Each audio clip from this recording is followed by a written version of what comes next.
Training. As we start the live stream, we should start seeing everybody start popping in. I'm just going to go ahead and bring up our chat as well. With me tonight, I have Jamario and Christina, some new members of our team that I wanted to introduce to you all before we start going into all the Ask Me Anything questions we have. For those of you who know, I'm Jason. I'm the lead instructor at Dion Training, and we've been expanding a lot in 2022 and into 2023 by hiring on additional instructors. And the reason for that is I have a lot of students who ask me, hey, are you going to teach cloud certifications? Are you going to teach project management? Are you going to teach this thing or that thing or whatever the thing is that you're looking for? And the biggest limitation we've had up to this point was really we had one instructor, which was me, and I had a full team behind me helping with student support questions and video editing and production and all of that. But still, at the end of the day, I can only teach so many things, especially since the exams change every 2 to 3 years. And we have to refilm our courses all the time. So the only way for us to be able to expand to serve you better was to bring on other talented instructors. And that's exactly what we did. So this month, I want to introduce you to one of my new instructors, which is Jamario Kelly, which we're going to talk to in a second. And then next month, we're going to introduce you to Reed Biggood, who's one of my other instructors. He's leading up our project management side, whereas Jamario is helping me on the cybersecurity side and the cloud instruction side. So that's kind of the stuff you'll be seeing from him. And so we'll be talking a little bit about that as we go through here in the first 5 minutes or so as people are filtering in. And then we're going to start answering all of your questions. And to help us with that, I have Christina over here. So I'm going to introduce her first. Christina Luce is a new person here who just joined our team recently down here in Dion Training at Orlando, in our Orlando facility. And she just moved down here as well. She's our new social media manager. So one of the things that I have not been great at doing is being able to connect with you all better on things like Facebook and TikTok and YouTube and LinkedIn and all the different social platforms. Because honestly, it's just not my jam. I'm not a big social guy, to be quite honest. Facebook is probably where you see me interacting most directly, but a lot of my team works on other places as well. And so Christina's kind of bringing everybody together to start getting us a good social media strategy so we can serve you better on Instagram, TikTok, YouTube, Facebook, LinkedIn, all of that stuff, even Twitter. So you'll be able to get content from us in all of those places. So I just wanted to introduce her and say hello to Christina. So Christina, wave, say hello to everybody. And I'm going to turn off her camera because she's going to be busy answering chat the whole time. So as we start getting into our Ask Me Anything, if you have any questions, pop them into chat. We are monitoring both YouTube chat and Facebook chat. It'll come right into our platform, which you can see going down the right-hand side of the screen. And Christina will be throwing questions to me and Jamario to answer for you guys. So I'm going to go ahead and turn off her camera for a moment here. And as I do, we're going to talk about Jamario here for a second. So Jamario, welcome. Jamario is coming to us all the way from Sacramento, California. I'm all the way on the other side of the world, on the other side of the U.S., over in Florida right now. So we are 3 hours of time apart, but we're here together on this live stream using the awesome world of technology to bring Jamario to you. Jamario, why don't you tell everybody a little bit about yourself, what your background is, and how you joined the team? All right. Well, it's exciting to be here, honestly. Just if anyone loves Jason as an instructor, you definitely love him as a boss. I mean, I've never met a guy just is so great and just he really know how to bring the morale. Like I just always smile because Jason is here. When Jason's here, I just start smiling. But for me, my background comes primarily from the Air Force. So I was in for 12 years. I initially used to work on aircraft actually, and then I switched over to my cyber transport career field. And so I mostly focus on deployable networks, computer networks. So that's pretty much dropping us in the middle of nowhere in the dirt. And then we're setting up an antenna dish, getting information, starting up a command and control network, pretty much so doing routers, switches, getting all the configurations, computers, all those things like that. And then about 3 years later, I switched to a more stable communication network, and then we start focused on more air operations center. So that's when you get more deeper into the virtual machines, a lot more firewall, a lot more system admin stuff. So typically, I was focused primarily on network when I first came in, and then I switched to the again system admin network virtual machine standpoint. Because once you get with the big data centers and you got the server room right next to you, all the information is there. So now you're working on the networks inside the network. So the virtual machine, the virtual switches, stuff like that. And also have experience as a risk management analyst for federal information systems. So doing more of the policy level, that's where I kind of got my CISP. And that's when you're focusing more on the mile wide, inch deep. So knowing a lot and getting the policy guy, hey, you should be doing this. Compliance is mostly what I was focused on. But yeah, that's a lot of my background. But the truth is, I really started to love security once I joined and switched to cyber transport because I had to get Security Plus. That's the first thing you had to do before you could even finish. and it was fun. I don't know. It just made you feel like a hacker protecting against the hackers and all that stuff like that. Because I do have my background in software development, and I just remember me and my friends, some of the first courses we were taking. He taught me how to kind of like hack PayPal. So we would just do the Control U and change the HTML settings to change our bank account. Oh, we got $1 million in it now. But we wasn't really hacking, but we thought we was doing something. But that's kind of how I really started, with the standpoint of like loving technology. Cause like I said, I like to code, things of the nature. But all right, I'm talking too much, but that's a little bit about my background. And of course, if you guys have any questions, I would love to answer it. Yeah. Jamario comes to us from the U.S. Air Force, and Reed, who you're going to meet next month, is also coming to us from the U.S. Air Force. I actually poached both of them from the U.S. military and brought them back over here into the commercial sector, so that they can, support you guys as we continue to do more certifications and training. And they're both great instructors. One of the big things I was really looking for was people who are knowledgeable, which is pretty easy to find. There's lots of knowledgeable people out there, but then it was also about personality, because I tend to be very fast and bubbly, and as you can see, Jamario is very similar to me, and so that was one of the things that really attracted me to bring Jamario in. So yeah, so that said, we're going to go ahead and answer any questions you guys have from the chat. And I did get a note from Christina, our social media manager, for me to slow down because I tend to talk really fast, and I apologize. I will try to slow down and talk at a reasonable speed for everybody. So we have a couple of questions I think that just came in. One of the ones I saw here popping up towards the top was they were asking about cloud specifically, because I mentioned we're starting to work on cloud courses. So right now, if you're trying to find Jamario in any of the courses, you will find him in our Linux Plus course, which is not a cloud course. Obviously, it's Linux course, and it's from CompTIA. Now, the great thing about that Linux course that we did together, that was the first one that Jamario and I did. I covered all the theory, and Jamario did all the hands-on lessons. So as you go through that course, it's me teaching you something like, hey, we're going to talk about the PWD command or the CD command or the LS command. And then in the next lesson, Jamario goes into a lab environment and shows you how to do all those things.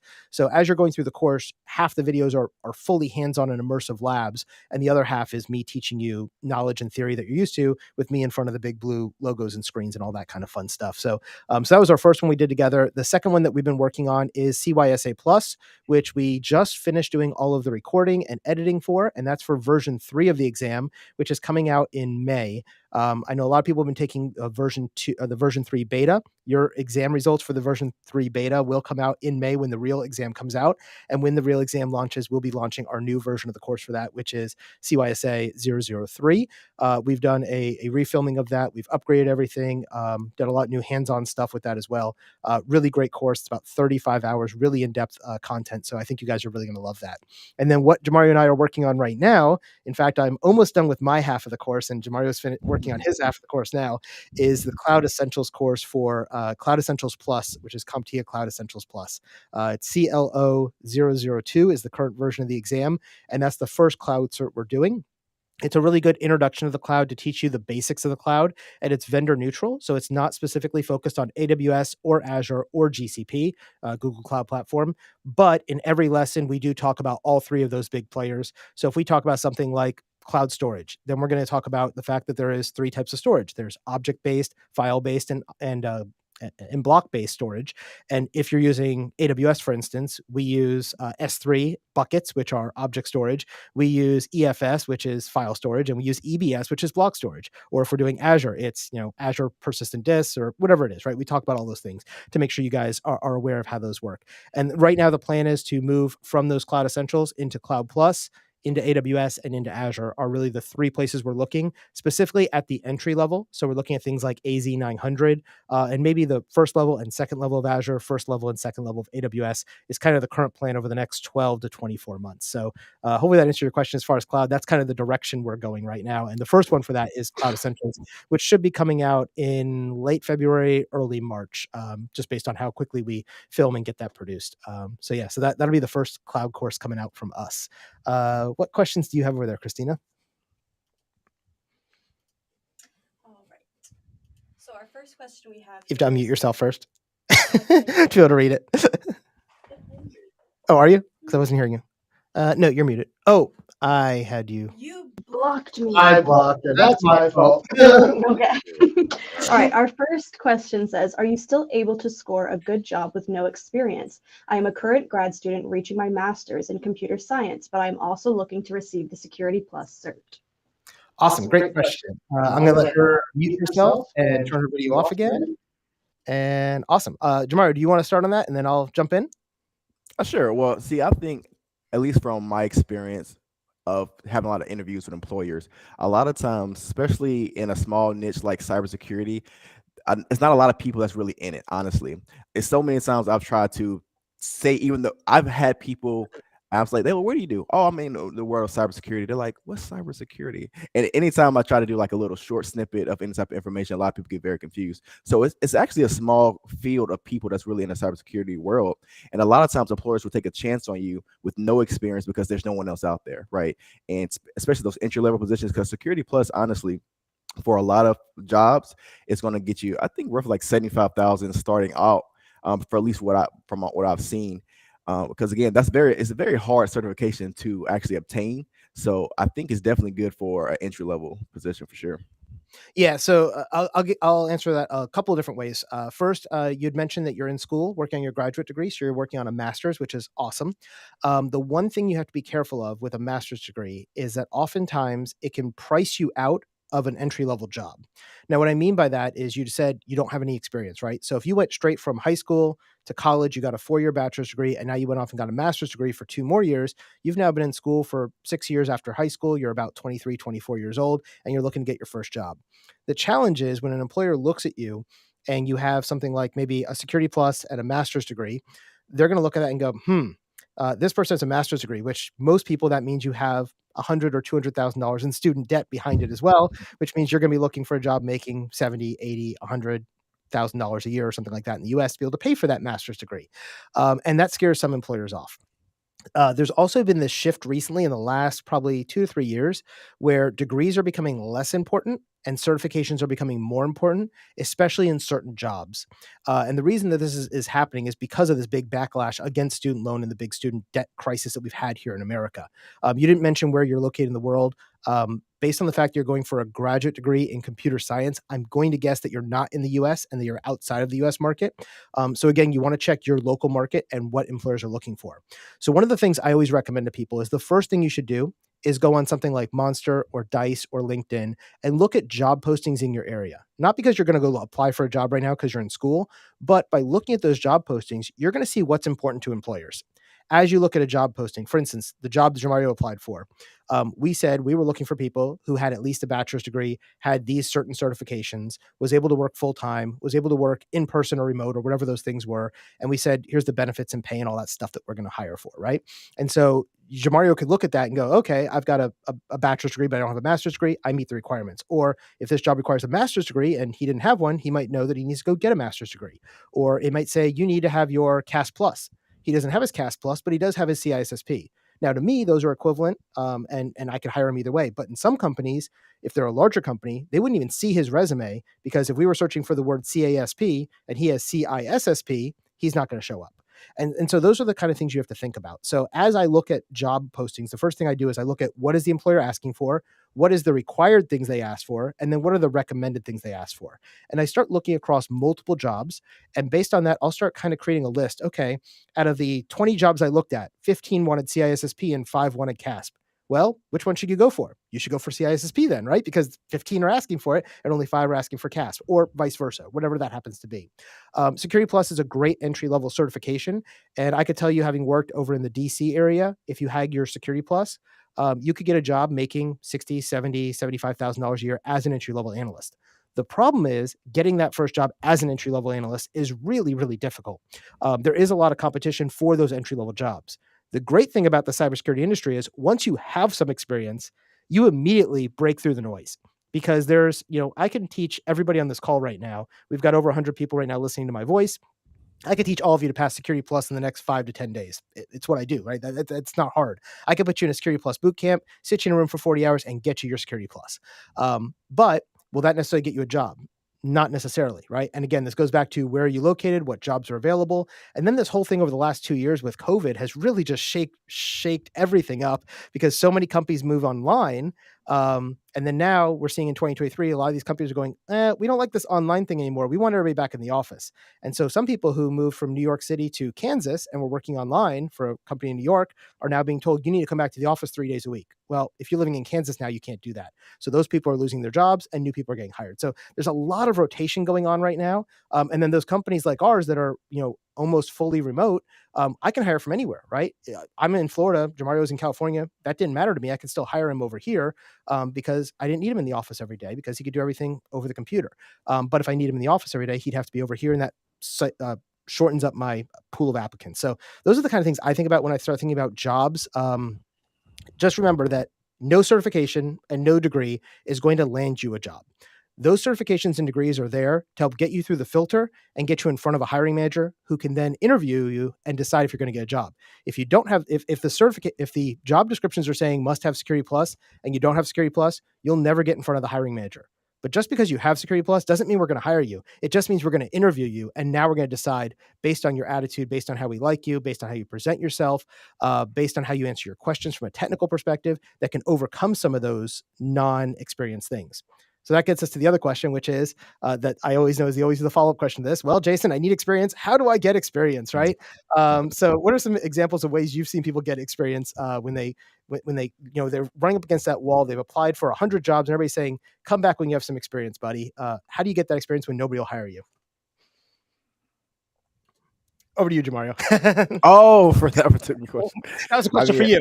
That was for me. I'm like, I just went on a tirade, so I'm going to let you talk for yourself. Okay, no. That is a good question. I think it's not even just with cybersecurity. That's with any career field. How do you get that experience? And I think from my standpoint, right, I guess it would kind of have to be, I can only use my experience because I'm not a hirer like you, right? You know more about that for me. And the standpoint for where I'm at, right? I'm starting off with experience, so I'm not even in the entry level position applicant pool. So, but I would think, at least just hearing from other people, is you would just have to kind of get into the know, right? There's a lot of one thing at least I realized from government contracts. A lot of times when they put out these contracts, they already know who they're going to hire, but they have rules and regulations that they have to put out certain people. So you have to kind of just go start shaking hands, right? You have to start going to different conferences, going to these events, and maybe you might have to even work for free. You might have to say, you know what? Hey, I'll work for 2 weeks for free just to see, what I can bring to the table, etc. Because it's really hard, again, like you said, with no experience, but also being knowledgeable during the interview, right? Like I said, getting that first filter and being personal. One thing I realized is people really care about, are you a fit? Not necessarily are you intelligent? Are you a fit? Can you work with a team? Are you able to learn how much motivation you have and how well spoken you are with answering the question? So be very knowledgeable with what you're doing. And you can get experience from my standpoint from a lot of just online type of tutorials and trainings. I love to use this site called TryHackMe, and you can go through and it has a lot of different walkthrough steps. Oh, if you're going through this particular scenario, okay, this is how you do a firewall, nmap scan, etc. So you can actually go through these scenarios and do certain things and use like capture the flag type of scenarios again, and just kind of showcase that information while you're going to the hiring manager. Because again, I think the most part, it's really about, do I like the person? Because even if you're smart or whatnot, but you can't present that information, it's just like selling courses or selling anything, right? If the product could be the best thing there is, but you can't advertise it, you're not going to get it. No one's going to buy it. So it's really about presenting yourself and learning those skills of how to actually go through the interview process, which Jason's creating courses for and already have courses for, right? And that's the biggest thing. How do you package yourself? Yeah, and that's a great point. So I'm going to give you a couple of other ideas of how you can gain experience in the world when nobody wants to hire you because you're starting out. Okay, a couple of big things, right? Jamario is 100% correct there on what he was talking about, and you'll usually hear hiring managers talk about this fit as a cultural fit or behavioral based interviews. So when you go to do your interviews, there's actually going to be 2 rounds of interviews at least in most companies. One is going to be a technical interview, and one is going to be a cultural or fit based interview. And I will tell you, the technical is not nearly as important as the cultural or fit based in most organizations. And the reason for that is, even in my company, right? Jamario has a lot of experience in a lot of areas specifically on the system admin and sides of those things, right? But none of that would matter how smart he is if he can't present the information well so that you could learn it. Because that's what I'm hiring him to do, is to be an instructor, to take that information that may be written in a college textbook and bring it down to the 8th grade or 9th grade level so that everybody can get certified, right? And that's how we try to present information. So that cultural fit is really important. Another a great example, I've talked about this in previous live streams. My COO at my company, Susan, when we were hiring for our chief operating officer for the company, I interviewed a bunch of people. We narrowed it down to 3 people we really liked. Susan was not the most qualified technically out of the people that we were looking at, but she was the best cultural fit for our organization. One of the people was very uptight. She came from a corporate environment. She used to work for IBM, very suit and tie type of person. Everything was by the book, really large organizational bureaucracy. We're not that company, right? I've got 25 people on my team here, 23, 25 people right now. I keep losing headcount because we keep hiring more people, but we have about 25 people on our team. And having a IBM style mentality would not work well in a small startup like Dion Training, right? And so you have to get that cultural fit. The other thing we've had is we've had some people who joined our team that wanted to work in a remote job, and that was great. And then they started working the remote job and realized, oh, I hate this. I like being around people. I don't want to be in my office at home in my bedroom looking at a computer screen all day. I want to be around people. And so that would be a very bad cultural fit if you want to be a remote worker, but you're a social person, right? Or vice versa. You like to be alone and you're going to go into a big open bay office where there's hundreds of other people around. That's not fun either for you, right? And so finding out if it's a good fit for you culturally is really important too. The other thing, when it comes to getting experience, um, as Jamario said, volunteering is a great way to do it. You can work with Boy Scouts, Girl Scouts, church groups, local nonprofits, whatever it is in your area that touches you, that you like. You can do that with. I can tell you, I used to be very involved with my church when I lived in Maryland, and I worked with them, and I did a lot of their cybersecurity and helped them with their networks and all that kind of stuff. Not because I need the experience, but I got experience out of doing that. But if you were somebody who's trying to gain experience, you could then say, look, I worked for this church for 6 months doing their networks and running their Wi-Fi systems and making it secure. And that's a good way to say you have some experience.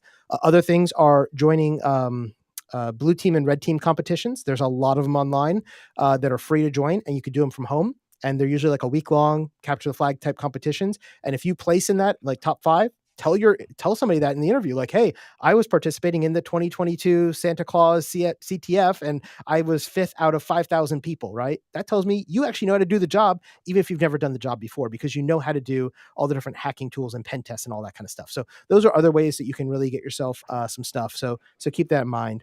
Okay, cool. And then I think Eduardo has a couple of questions he's popped over to you, Christina, to say to me, right? Do you have them? No? Maybe. We're working on it. New systems we're working with here. Mine's like not loading at all. Okay. Let's see. Eduardo, if you can pop that in the chat for me. So I see one in the, I'm going to answer this one while we find those questions. Oh, you didn't get one yet, but you're just letting us know. Okay. Gotcha. So I have one here that says, can introverted people get an IT job? Yes, you can. Do you need to be, so it doesn't mean that you have to be an extrovert, but you need to be presentable and you need to fit. And then again, knowing yourself and knowing your work style is really important. If you're a really big introvert, I used to work at the National Security Agency, and in my office, we had 100 people in the office, this big open cubicle farm, essentially, where I worked. And we had a lot of people who were very introverted, and they kind of went in their little corner in their cubicle and sat down behind their monitor, and they didn't talk to anybody all day. They did just fine, right? But that organization is okay with that because they're used to that. If you're trying to work in a social media company that's really all about being out there and in your face, they probably want somebody who's a little more extroverted. And again, it's just knowing yourself and your style and knowing what's going to work for you and finding a company that matches you. For those of you who are really interested in the career side of things, I do want to mention I have a podcast that comes out every other week that we talk all about career stuff. We're up to episode 90 at this point. We've been going for about 2.5, 3 years. It's called Your Cyber Path. And if you go to yourcyberpath.com, that's YOUR, cyberpath.com, you can find that and you can find all the backlog of episodes. We've done full episodes that are about 40 minutes on ways to gain experience without getting a job. Like we're talking about capture the flags and volunteering and all those kind of things. We go really into depth in that. We talk about certifications, and all of the stuff we talk about there is from the hiring manager's perspective. It's me and my partner, Kip. Both of us have been hiring managers for 20 plus years in the cybersecurity world. And so everything we talk about comes from that perspective. I usually cover the government, military, and contracting side. He covers all the civilian side because he's been out of the military for 20 years and has done all civilian work since then, commercial sector work with banks and financing and insurance and sports teams and stuff like that. So if you're interested in that career side of things, definitely check that out. You'll find a lot of great information there. And we even talk about, fit-based interviews and the types of questions you should expect so you could prepare yourself, because knowing you're an introvert, there's things you're gonna have to overcome.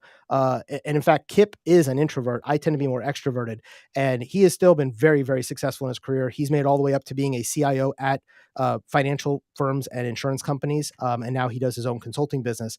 But he's an introvert and he's made it work. So definitely check that out because it'll give you some great tips and tricks. Christina, you got a question now? All right, here we go.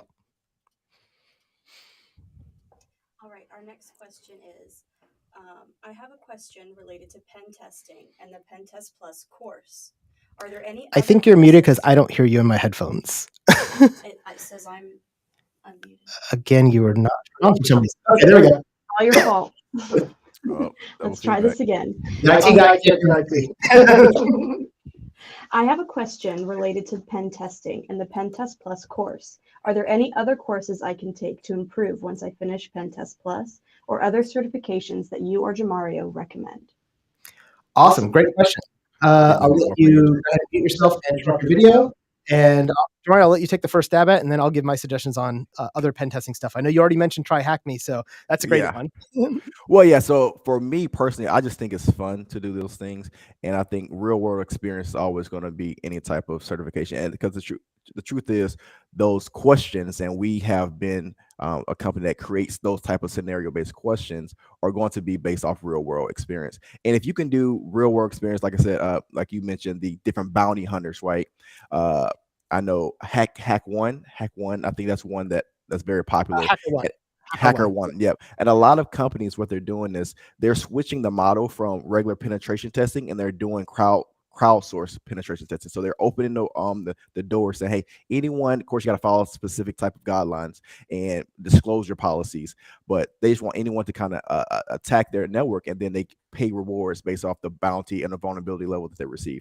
So as far as penetration testing, I don't have Pen Test Plus. I love to play around with it a lot, so it's hard for me to really say. Like I said, Jason knows more about that. But as far as getting the real world experience, you just have to really go out there and do it. Especially, like, again, they have a lot. Try Hack Me, it's like $10 a month or whatnot, or maybe a year. It's really cheap. It's really cheap. It's like I think it's like $99 a year, $10 a month, something like that. Yeah. And they have multiple different types.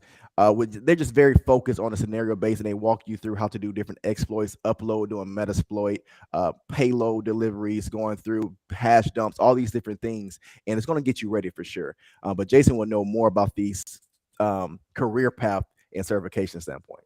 Yeah, definitely. So when we talk about Pen Test Plus, our Pen Test Plus course does a really good job of giving you the basics, right? We're going to walk you through what does a pen test look like, what are the stages of it, what are the different tools, but we're not going to teach you every single tool, right? Our course is about 35 or 40 hours. And if I taught you every tool in depth, each one would be a 40-hour course. And there's about 100 or 150 tools in Pen Test Plus that we talk about. So you would just never finish, right? So what we do is we focus on, let me teach you what you need to know to pass the exam, right? So let me just preface it with that.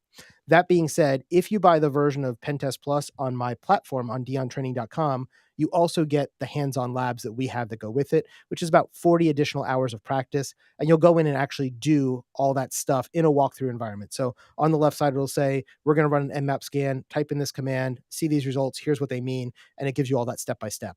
Try Hack Me is not nearly as guided as that, but it does a really good job of guiding you while still letting you explore. Ours is much more directive and guiding. So as you're starting out, I think ours is a great place to start. I think the second place to go is something like Try Hack Me, where you start learning through doing and start playing with all these different tools. The next step above that would be entering these different CTFs. And like I said, some of them have a entry fee of $5 or $10. Most of them are free, and you could do them online. And it's basically a big cyber range that's been set up, and you'll go in and try to attack it, find these flags, see if you can get enough points, and then win the competition. When I went to the CompTIA conference last year, I was speaking at the CompTIA conference for all the partners. They actually had a competition going on during that 2-day competition, and I came in second. And the only reason I came in second is because I was only there for 1 day and then I had to fly home, so I missed the whole second day of training. When I left, I was number one. I got on a plane about 4 hours before the competition was over, and during that 4 hours, somebody else passed me by like 2 points. So I was a little sad, but anyway, but yeah. So there are competitions out there like that that you can do and participate in. Another great one out there is Range Force. Range Force is another great website. It's fairly inexpensive as well.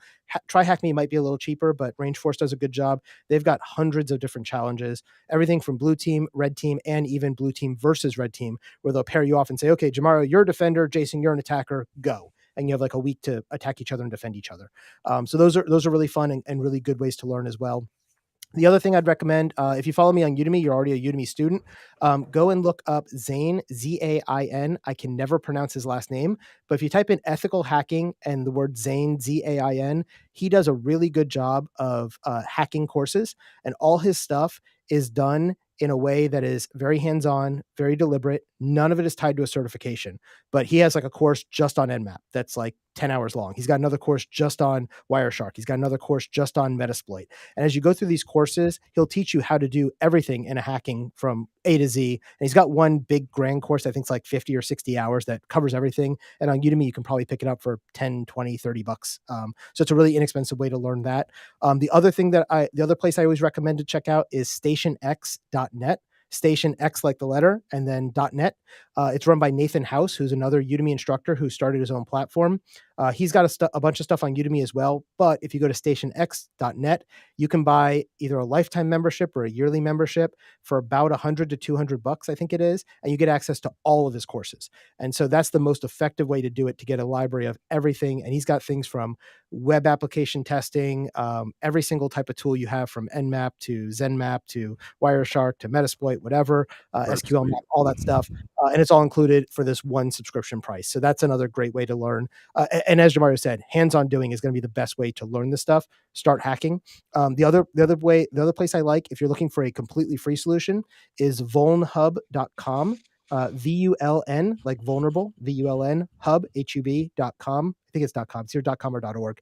And they have about 200 different virtual machines up there that are all Linux-based that are vulnerable to some way.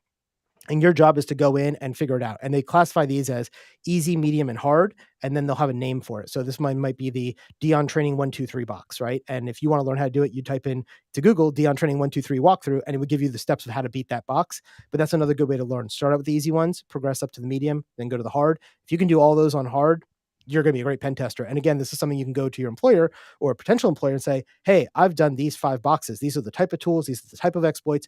I know what I'm doing. And then they'll be like, okay, I'm willing to take a chance on you and bring you on, even though you may not have years of experience, because you now show me that you know what you're doing. So that's another way to do it. Christina, you got another question? All right, our next one is directed towards Jamario, and they asked, what's the best way to highlight self-taught experience on a resume or portfolio? That's a good question. That's a very good question. Self-taught experience. Again, I think it goes back to kind of what Jason was saying, right? Just getting very detailed about what you actually accomplish.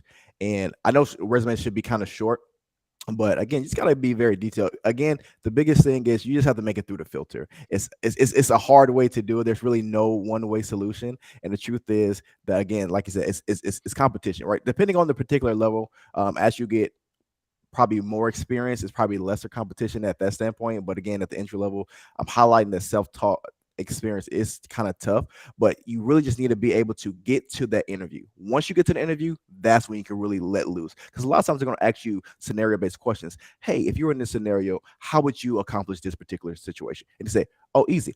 Back in the day, when I did this particular captured flag example, I did X, Y, and Z. I use this exploit, I use this, or whatever. So the truth is, the resumes is just to get your foot in the door. But once you get there, that's when you really explode with the actual how you present the information is what I will focus the most on. And you try to blow away your hiring manager. You just have to. Again, it's tough. It's no easy way to do it, but you just have to get to the manager and then really let loose. So I'm going to answer one thing on here as well as a hiring manager. I will tell you, for those of you who don't know or haven't heard me talk on hiring before, the average hiring manager will look at your resume for between 6 and 60 seconds. So you have less than a minute. Most of the time, you have less than 10 seconds. Now, how quick is 6 seconds?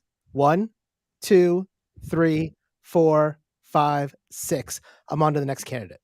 So that's how much time you have to catch me. If you give me a 5-page resume, I'm not looking at it. I don't have time, right? I'm just being honest here. Generally, as a hiring manager, I'm given between 50 and 100 resumes I have to look through. And by the way, I'm not just a hiring manager. I have a job to do too, right? I have, whatever my real job is. And when I was an IT director, or, I was running a company or an organization that had networks across 6 continents and 1 million end users, right? Do you think I have time to really dig into every resume? No, because I had 5,000 people on payroll. Like it was a lot to get everybody up and going, right? So these are the type of things you have to deal with, and you got to go through quickly with these things, right? So most hiring managers, we're looking for keywords and we're scanning. So everything you write should be in bullets, not sentences. I don't need all the extra words in a sentence. I need bullets. I need to be able to read it quickly and scan your resume. I should be looking at the first thing I should be seeing is your summary. What skills do you have and what job are you trying to go for and why are you a good candidate? What benefit are you going to bring to my organization? Where have you worked previously? And then for each place you worked, for every job, you should have about 3 bullets. If you've worked there for more than 3 years, you can add 1 more bullet for every 2 years. So if you work for someplace for 5 years, you get 4 bullets, right? And when I'm talking about a bullet, I'm talking about led 500 people in delivering IT service management to 12,000 users, right? Like military Or what bullets. you did, almost like a military fit rep, right?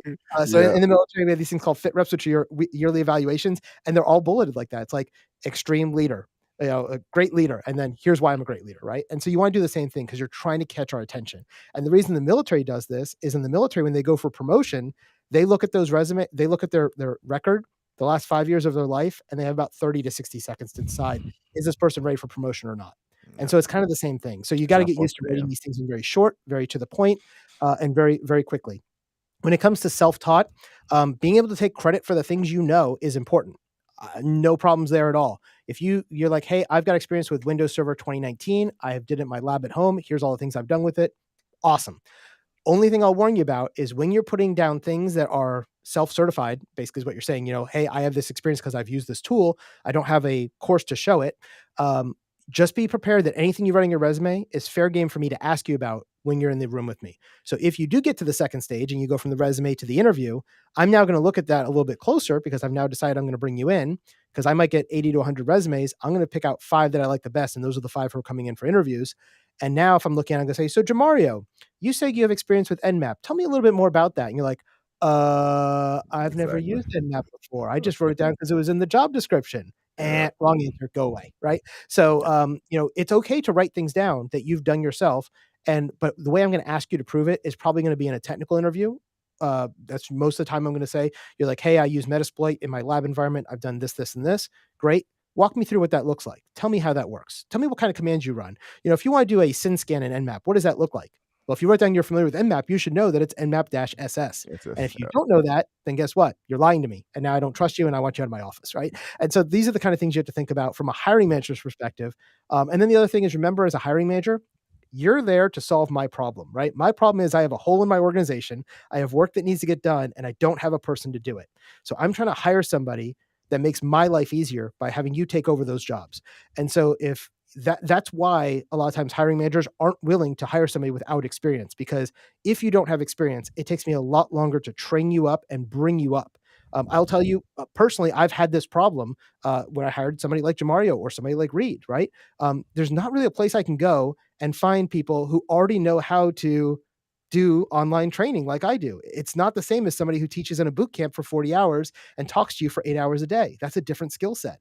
And so I specifically didn't want those in-person instructors as my person. And Jamario, for instance, I found that he had actually done some video before because he was doing a YouTube channel. And so that kind of goes like, okay, that's interesting. Even though you've never been an instructor before, you do have some of this video experience. You've been on camera before and you have some of this IT stuff. And so as I started talking to him, I realized he was a good fit for us and we brought him in, even though he didn't have experience in this particular job. And so that's kind of, again, going back to my hiring manager hat, he's solving my problem, which is I need more instructors to help teach more things. And even though he didn't have the experience necessarily, I'm able to train him. But now that I hired him on, I have to train him, and it might take me 3 months or 6 months to get him up to 100% to where I am. But it takes a while to train him to there, right? And so that's the same thing. If I bring you in with no experience, I now have to train you. And it's going to take a lot longer. And so on the other side of that is, as a hiring manager, I may pay you less because you have no experience, but I may be willing to take a chance, or I may just not be willing to take a chance on you at all. And those are kind of the two things you'll probably struggle with as a brand new person in this field. Christina, back to you. It's like All the right, news. our next question. All right, our next question says, what should I do after I get my Network Plus certification? Can I get jobs entry level easier? Yeah. So generally, you'll see the three basic ones we start out with are A plus, Net plus, and Security plus. If you mute yourself, you're echoing. A plus, Net plus, and Security plus. A plus qualifies you to basically be a basic help desk technician or a field service person. So if my computer's hard drive fails or my monitor goes bad, you'd come out and fix that for me in a corporate setting. That's A plus. Or I need you to install some new software, reset my password, that kind of stuff. Network Plus takes it up a level, and you start looking at the network as a whole. So we're talking routers, switches, and cabling. Most Network Plus technicians are really focused mostly on the network cabling and the infrastructure, and a little bit of switches, not nearly as much routing. Generally, you'll go into CCNA if you're going to be a router or switch CCNA. technician, which is Cisco CCNA, which Jamario actually does have, because Yep. he used to be a router and switch technician. Exactly. And then the third thing you go into is Security Plus, where you start looking at the security of the network and the devices, right? And so we go from hardware and software to networking to the security layer, and then we go into all the other cybersecurity stuff. So with a Network Plus, can you get a job? Yes. What kind of job would you probably get? Generally, I see a lot of people coming out of Network Plus with things like cable technicians, running infrastructure plants, which is all the cabling and wiring, whether it's fiber or copper throughout a building. For instance, when we moved into the new office that I'm standing in right now, even though I'm a network guy, I actually hired a company to come out and run the network for us because we realized that for me to do it, it would take a week. And for them to do it, it took a day with 10 people. And it was just a lot faster and less expensive time-wise to have them do that. And the people that were doing that, 8 of the 10 of them were Network Plus technicians. There was 2 that were CCNA folks that were kind of overseeing the rest of the Network Plus technicians as they were doing this. And some of them thought it was pretty funny that I was hiring them to do this because some of them have taken my courses. But it's one of those things. I'm like, I can do it, but I probably shouldn't be doing it. Yeah. So yes, we had that. And then, so that's one of the things I see. I see a lot of people will go work for internet providers. So if you're hiring somebody for fiber optic or cable modems in your house, they come in and run the network inside of people's houses. That I see a lot of people doing that as network technicians or small office, medium-sized offices, worrying about installation of the plants and supporting those plants, the network cabling plants. So that's kind of usually what I see. You probably won't stop with Network Plus. If you decide you like the network area, I would recommend going into CCNA next. Your Cisco Certified Network Administrator. You'll learn all the commands of how to set up. So in Network Plus, we talk a lot about things like 802.11, AB, G, N, AC, all that kind of good stuff. We talk about, all the different VLANs and quality of service and all that stuff, but we don't really show you the commands to do it on a router because Network Plus is vendor neutral and they work for Juniper, Brocade, and Cisco routers. If you go to CCNA, you're going to learn everything for Cisco routers. And so you will actually go into the devices and do things on a Cisco router as part of your exam. And so you will become a much better network technician if you're going to go to CCNA, if you're going to stay in that lane. Or if you just got this as your stepping stone because you want to go into cybersecurity or IT management and servers at large, then you get your Network Plus, move into Security Plus, and then you'll go into one of those domain type jobs instead. So it really depends on where you want your career to go. And back to Christina again. All right, next question. For the weather. It says, I have a question. If you don't know anything about IT and you want to go to cybersecurity, what would you recommend me to start with? Great question. If you are brand new, you've never done anything in IT before, except maybe go onto Facebook to watch this live stream. So you know at least how to get on the internet. A few buttons. Yeah. You at least know that. But yeah, I would probably recommend starting with something either like IT fundamentals or A+. Now, IT fundamentals is one we don't have yet, but hint, hint, it's coming. But A+, and for those who don't know, IT fundamentals is the most entry-level certification possible. You will not get a job with IT fundamentals. I will tell you that right now. That, yeah. No one's going to hire. Probably not going to get that. Yeah. Yeah, IT Fundamentals was created by CompTIA as a pre-A+ course. And the reason they did that was that A+, for those who don't know, is broken up into 2 halves, and it has been at least since I got it back in 1999 with version 3, and we're now on version 11. So it will probably stay that way. But half of it is hardware, half of it is software. And so you take 2 different tests for that. With IT fundamentals, they put it all together and they add a little other stuff, but they bring it down to a lower level. So it's more about knowledge and getting introduced to everything in IT. So you'll learn a little bit about the cloud, a little bit about databases, a little bit about programming, a little bit about hardware, a little bit about software, and really see if this thing is something you're interested in before going for something like A plus, where you're going to be studying 40 hours for one course, 40 hours for the second course, and taking 2 different exams. So that's why IT fundamentals is something I would recommend looking at. Our IT fundamentals course should be out in the next 3 to 6 months. It should be out by the summer. It's one of the ones I'm working on right now. So that one is coming. That being said, if you want something that's going to lead to a job, A plus would be your first step. As I said, that'll get you into a help desk type job. So you'll be answering phones, resetting passwords, fixing computers, fixing software, all the basic level 1 stuff, right? It's kind of the first level entry stuff. And that kind of gets you into the field. The good thing about something like A plus is you're going to learn all about hardware. You're going to learn all about software. So when we talk about hardware, we're talking about things like, what are the different parts of a laptop? What are the different parts of your desktop? What is a graphics card? What is a hard drive versus an SSD? Which one should you use for which purpose? What is the cloud? Why would we even want to use the cloud? All that kind of stuff, right? And so it's really a good entry level thing. And really the big thing, that one of the biggest pieces of advice I ever got in my career was always think 3 to 5 years ahead. And what I mean by that is, you don't know anything today, which is totally fine. Everybody's got to start somewhere. And I don't know your particular case, if you're 18 years old, just got out of high school, or you're 60 years old looking to re-career, do a new thing. You could be anywhere in between. I've seen people do this career change at any point.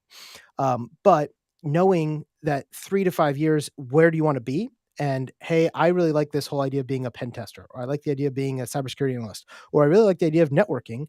Then you can kind of know, okay, to get to be a network engineer, for instance, I'm going to need to get my A plus, my Net plus, my CCNA. And by doing those 3, I'm going to be making $50,000 to $75,000 a year in that type of a role. And within 5 years, I'll probably be bumping up close to $100,000 a year as a network technician. And knowing that and being able to plan out your path and what your certs are going to be is really helpful. But yeah, I would say the first entry level starting point would be IT fundamentals or A plus. And then the other thing I would say with A plus is A plus we already have. So you can go to Udemy right now or Dion Training right now. If you go to diontraining.com/Udemy, you'll see our links that have our discounted prices for Udemy. It's always, as you probably know, Udemy's always on sale. If you use our links, you'll always pay pretty much $20 or less for a course. Even if Udemy tells you it's $85 or $199, if you go to diontraining.com/Udemy, you'll get that discount just by clicking on that button through the course. And you can buy A plus part 1, which is the 1101 220-1101 is the part 1 course. That's the hardware course and cloud course. And the second part, which is 1102, that one is the software course, which focuses on Windows, Mac, and Linux. Even if you're not going to take the exam, going through those 2 courses and learning that information is going to give you such an introduction to the world of IT. You'll start figuring out what things you like and what things you hate. Because in A+, we talk about networks, we talk about software, we talk about programming, we talk about a little bit of everything. And so you'll be able to go, you know what? This programming stuff really looks interesting to me. I want to go become a programmer. Or I really like the cybersecurity stuff. I want to do more of that. Or I really like hardware. I want to stay over there. And being able to do something like that big, broad, one of the best things with certifications is they're big and broad. So you can kind of learn where you want to go in your career and then pigeonhole yourself from there. Long answer to a short question. Sorry about that. Long-winded. You was going. I get on a roll, man. Hey, it was good information. It was good. It was good. All right, next question. So this person said, I'm interested in how to get into IT federal contact jobs with no prior security clearance. Okay. Awesome. So What's this your is a big challenge. All right. I'm going to talk about this one for a second here, Jamario, and then I'm going to pass it to you because we're both Okay. come from a military background. Yeah. And this actually goes into the idea of earlier we talked about people with no experience. And where do I usually see people with no experience getting hired? It's government contracts. But it's because they already have a security clearance. And Exactly. this is, you're on the opposite side. You don't have a clearance and you're trying to break in. So what the challenge here is that in the US, if you're working for the government, specifically usually the DoD, the military, as one of their contractors or as a civilian, you have to get your clearance to be able to do the work. And the reason for that is, for instance, I used to work at the NSA, and at the NSA, we had 3 computers on our desk. I had an unclassified computer that touched the internet. I had a secret computer that touched all the secret networks called SIPRNet, and I had a top secret computer, which was called NSANet, that touched all the top secret information. Now, because of that, that meant I had to have a clearance for up to top secret information. Otherwise, I couldn't touch that computer. And even if I wasn't doing anything that was really secret, because I'll tell you, the top secret computer, it's a Windows machine, just like the secret one, just like the internet one was, right? It's not like it's a special machine. It does have some special configurations to help to secure it and stuff. But because that machine processes data that is top secret, like, where is the terrorist located, for instance, right? Anybody who touched that machine, even as an IT person, had to have a clearance to be able to read that information. And so whenever you get a job in one of these areas as a contractor, the contract company has to make sure they're hiring cleared people. If I hire somebody who doesn't have a clearance as a contract company, I need to hire you on my payroll. I have to pay you while I'm getting your clearance. And then once your clearance is done and you now said, yes, you've got a clearance, now you can go into the agency and work behind the computer and do your job. The problem with that is that clearance process can be 3 months. It can be 18 months. You really don't know. Takes a long And so time. me Yeah. as a company, if I have to hire somebody to go be a help desk person, a level 1 help desk person making, let's say, $60,000 a year, do I want to pay $60,000 a year and it takes you 9 months to get your clearance? I paid you $45,000 to do nothing for the next 9 months while I'm waiting for your clearance. As a company, I really wouldn't want to do that. So instead, it'd be better off for me to find somebody who's coming out of the military. Maybe there's somebody who was a Marine who was, a guy with a backpack and a rifle, going overseas, and he had a secret clearance or a top secret clearance already, even though he didn't have any tech talent. I can hire him, put him through 2 or 3 weeks of courses, and have him at the job, within 30 days. And so I saved myself 8 months of salary by hiring somebody who didn't know what they were doing, but had a clearance, as opposed to somebody who did know what they're doing and didn't have a clearance. So that's really the struggle you're going to have without having a clearance. And I didn't answer your question was, how do I overcome that? So I'm going to give you a couple of tips that I've used in the past that have worked really well. For those of you who've been following me for a while, I started out, back in the day up in Maryland, which was right in the backyard of the NSA. And I worked for a community college up there called Anne Arundel Community College. And when I worked there, we had a 1-year program that taught them their A+, Net+, Security+, and CCNA. So when they got out, they'd be set up to be ready to go take a job as an entry-level cybersecurity analyst. This was before CISA was even a thing. Now they actually added CISA into that as well because that now exists. But back in 2015, 2016, when I was doing this, CISA wasn't there. So we did the 4 certs I just mentioned. What I always told my students, and what worked for a lot of them, was to go get a job at one of the government agencies doing work nobody else wanted. For instance, if you live in Maryland and you're near the NSA and you get a job as a janitor, they will pay you $15 an hour to take out the trash every night. But because you're going into classified rooms, you need to have a top secret clearance to do that. Because they have a lot of people who don't want to go get a job as a janitor, they will hire you on as a janitor, get you your clearance. That may take them 3 months or 6 months. Once you have the clearance, you're now in the building, you're working as a janitor, you're finishing up your certs. By the time you finish your year of college, you now have A+, Net+, Security+, and CCNA. And by the way, you now have a top secret clearance from being a janitor. Guess what? Those people were walking in the door making $80,000 a year at the end of their 1 year of college. So that was a way that I saw people kind of circumvent the system. So if you're near a government facility, military base, CIA, FBI, Treasury, NSA, they all need at least a secret or a top secret clearance. That's a way to do it. Take a job nobody else wants. The people who worked in the cafeteria, they also had clearances. So again, not the job you probably want, but it gets you to where you need to be. And once you have that clearance stays with you for 5 years.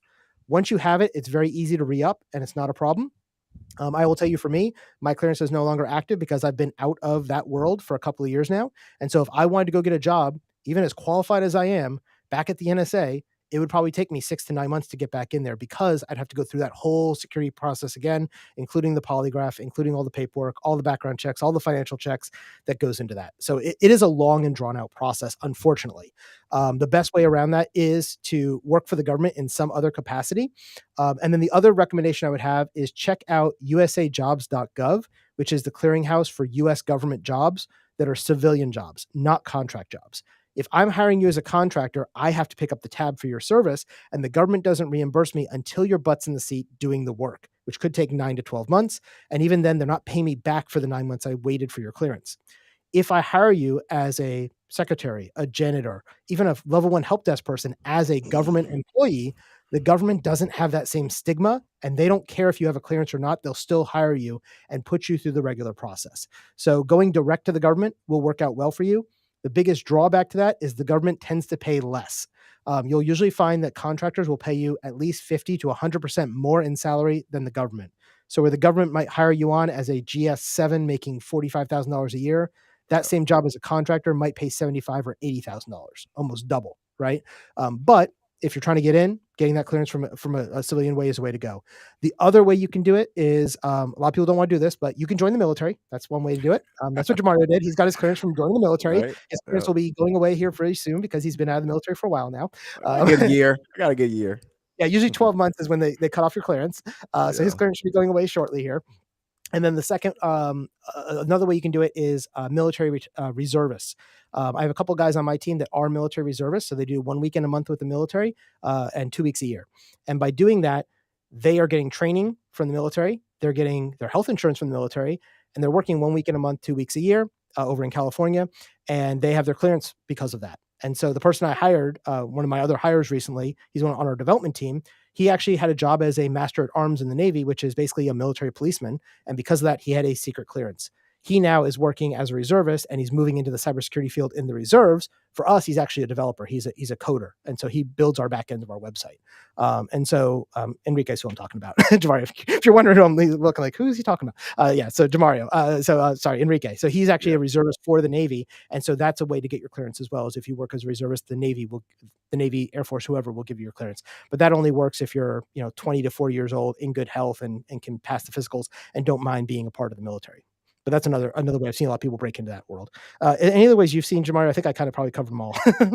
Well, I think, the question, I'm not sure if it was specific to DOD or just federal contractors, because I don't believe every single federal contract you need a security clearance, because there's a lot of contracts You're exactly right. You don't. yeah, like federal information. So just say like the Department of Agriculture, the Department of Justice, all those different sectors, they have contracts with big primary contractors, right? Like Accenture. Yep.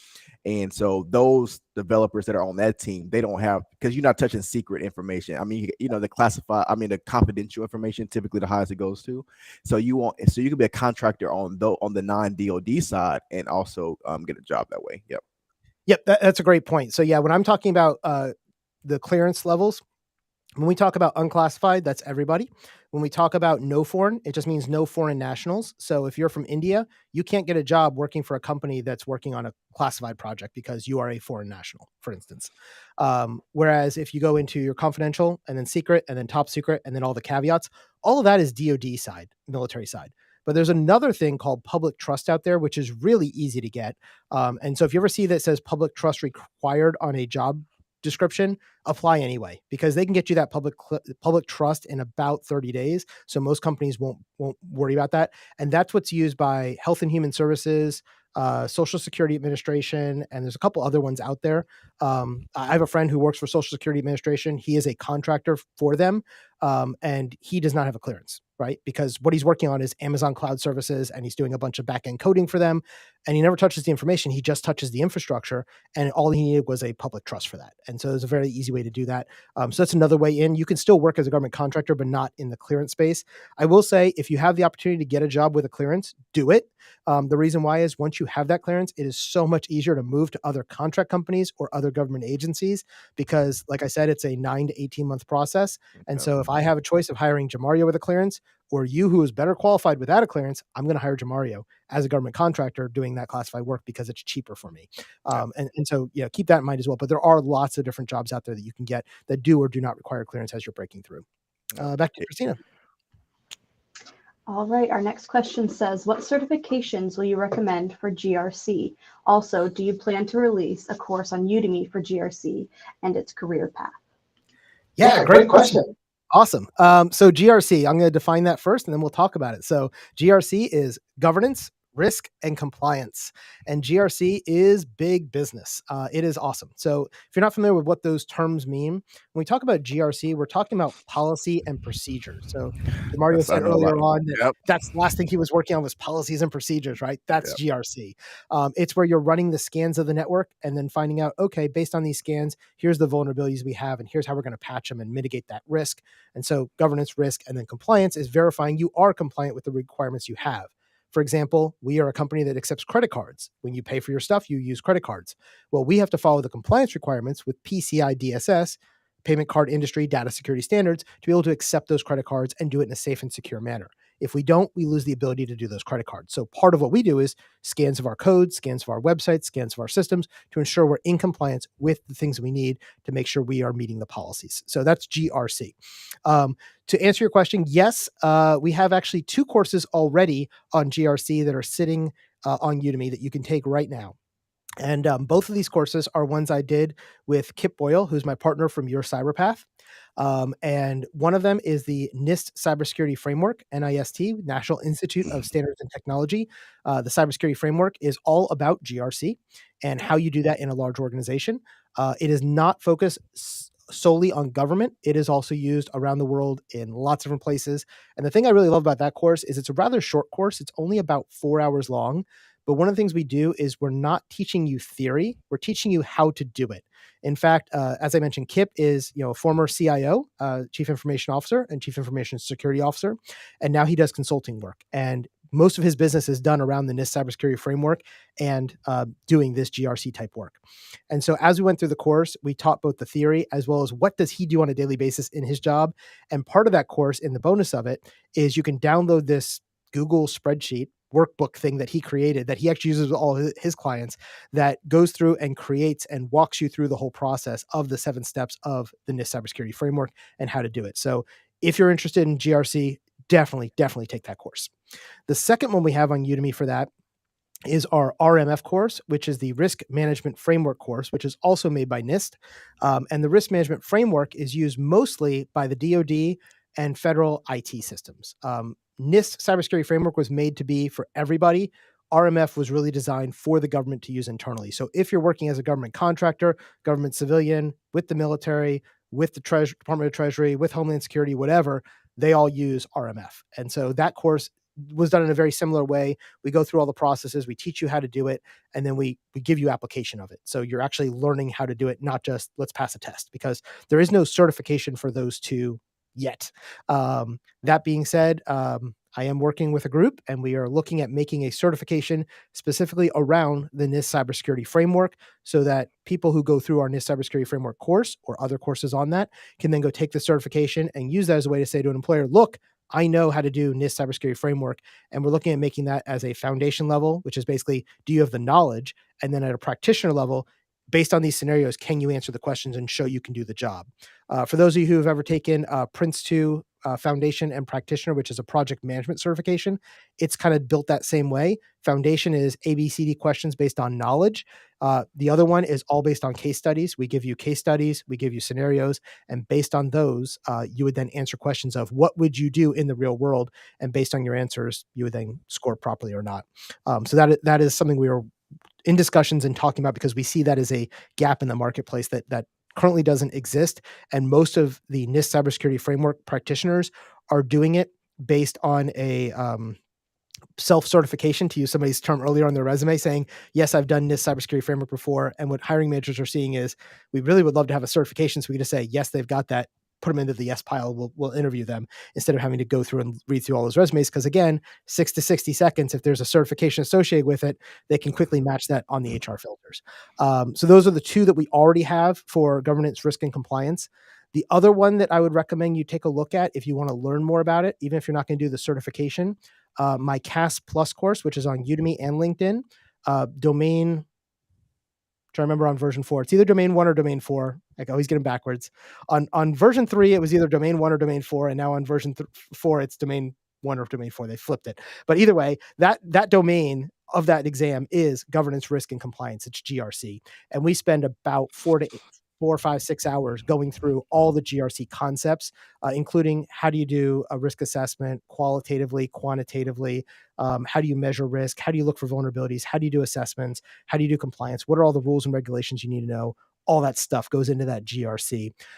As far as GRC, there's not really any certifications that are like, this is I'm a GRC certified professional. They don't really have that yet. It's more like there is a PCI DSS one. There is like CISP and CAS, CISA, and all the CASP. CIS, all that. Yeah. If you look at CISSP, CASP Plus, CISA, which is Certified Information Systems Auditor, that's another GRC certification, or CAP, which is a Certified Accreditation Professional, which is another one by IC Squared, who makes CISP. Those are kind of the 4 big ones for GRC. I would say that most people who are going to work in GRC eventually move into CISSP, and they kind of use that as their, yes, I know how to do GRC because I'm a CISP. That's kind of where I see it. I know you're a CISP, and you, one of the 8 domains on CISP is GRC, and so I know you have that background from that as well, right, Jamario? Yeah. I mean, at least from an experience standpoint, I know the question was about, I guess, the courses, but yeah, a lot of it's just management. Honestly, if you like that management type stuff, that's where you're going to be at. Again, vulnerability assessments, going through. My personal fun part of that was the I guess one of the NIST controls was kind of RA5, right? Just vulnerability management, more so with static code because I'm a coder. Right, so software development, you actually go through and actually review some of the code that's being pushed through the different systems. And even though you can't, because the way the visions are typically set up, you're going through, you're reviewing the code, you're giving the recommendations to the development teams of how to fix the code. You're more of a recommended or person who advise and consult different things, because you got to think about, like, developers a lot of times their primary focus is to get it functioning, and security is typically last. Even when I write code, I think about security last. I mean, I'm just trying to get the buttons to work. I'm trying to get everything to flow properly or whatnot, and that can be the frustrating standpoint from being in the management standpoint. You can't do it. You're doing the recommendations, and even though you know how to do the code, sometimes they don't like you stepping on your toes. You can recommend, hey, look, actually, when you do input validation, all you got to do is create this function that removes all the colon scripts, all this stuff like that. It's right here for you. Like, we're gonna go through. We got to go through our dev, sys test, all these different. It's slow. So if you Yes. want to get in that world, realize that it's going to be a headache. It's going to be very slow. You're going to do a lot of BS answers, what I call it, especially in the government. So if you I like that spent a kind of lot stuff, of go time doing for it. GRC, and I can definitely relate to Oh my that. goodness, there's a lot of BS. I'm like, look, just get it done, because I just love code. So Yep. that particular one sticks the most to me. I do like the vulnerability management piece as well. And another thing that's very interesting in the vulnerability management piece is you have to really understand those scanners, right? And understand what they're presenting, because I mean, if you go through a lot of the courses that Jason creates, that just because you get a vulnerability saying that it's there, it doesn't mean that it's actually there, right? And so when you present this to these development teams and you're having these meetings and you're saying, hey, look, this vulnerability exists, and they're like, well, we don't think it is once we look through the box and it doesn't actually show that particular version or walkthrough or anything like that. So again, the biggest thing from that standpoint, you still have to know your stuff, right? You can't just be high level, I think, to a certain degree. At least if you want to be good at it. If you want to be good at it, you kind of have to know the particulars about the tools you're using, because again, you're doing a lot of vulnerability management, scanning, etc. But again, I just want to throw my caveat there. If you like pain and you like slowness, go for it. Go for it. But again, it's definitely, I think, top level overview. It helps a lot. You got to think about maintenance, Windows, systems being down, because you got to think about the business and certain time periods where they're like, we'll just accept the risk. We'll just accept the risk because we need to get this. We don't want to bring our production systems down. So again, if you're looking for a headache, go ahead. Yeah, so the only caveat I'll give you on that in the world of GRC is a lot of people feel the way Jamario does. And as you just heard, if I offered Jamario a GRC analyst role, he would probably tell me to go screw myself, right? He doesn't want to do that, right? That's not fun for him. Yeah. That being said, a lot of people feel that way, especially those of us who came from the IT world, because we've always seen the auditors and the GRC folks as, oh man, they're here to make my life hard. They're not. They're here to make our stuff secure. Yep. But a lot of us just don't like it because of that reason. And so what you will find is that a lot of GRC roles are out there. And as an entry level person, you may have a better time getting into a GRC role than you would a true analyst role, like a cybersecurity analyst or a pen tester role, because everybody wants to be a pen tester. And so there's so much more competition for that. So one of the things that, if you're looking at this GRC world, I would look at, baseline is security plus. Second level is going to be something like CISSP or CISA or CAP or CAS plus or something like that. And then there's also these individual trainings on RMF and NIST and things like that you could be, NIST cybersecurity framework you can be looking at. But the benefit of something like that is that not as much competition, because not as many people want to do that job. That being said, if you are a person who hates spreadsheets and numbers and if you think back to the old days of balancing your checkbook, if that kind of stuff drives you crazy, do not go into GRC, because it is so much of looking through just documents and paperwork and policies and making sure everything aligns up. And so it can be a very boring job for some people. I know some people, especially introverts, who love that. And I will tell you, it pays well because not everybody wants to do it, and there's less competition. So it can be a really good area of the cybersecurity world. I've done it many times myself over the years. I will tell you, I don't really enjoy it personally. I can do it, and I have done it, but it is not my preference of places. That being said, my partner Kip loves that stuff. Like he's an introvert and he will just give him his spreadsheet and his findings and he'll go to town on it. Right. To me, I'm like, I'd rather just go fix the problems. Right. And so Yeah. there's a little bit of a tension there between the developers and the system owners and operators versus those who do the auditing and assessment. So you'll see that with GRC as well. So not a bad area to look at, but just be aware that it may not be as fun as something like pen testing, for instance. Christina. All right, our next question says, Jason, what are your thoughts on the ISC2 CC certification? Awesome. Yeah. So ISE Squared, I actually had a discussion with them about a week or two ago. They had reached out because they wanted Dion Training to start teaching their stuff. And I decided not to do that, but that's okay. And that has nothing to do with CC. That just has to do with their pricing model and requirements and all the other stuff. And I have a really good friend who does teach ISE Squared stuff, including the CC course and the CISSP. And he's adding CCSP, which is the cloud version of CISSP that's also done by IC Squared, the certified cloud. I always forget the name of it. Certified Cloud Security Professional. There you go, CCSP.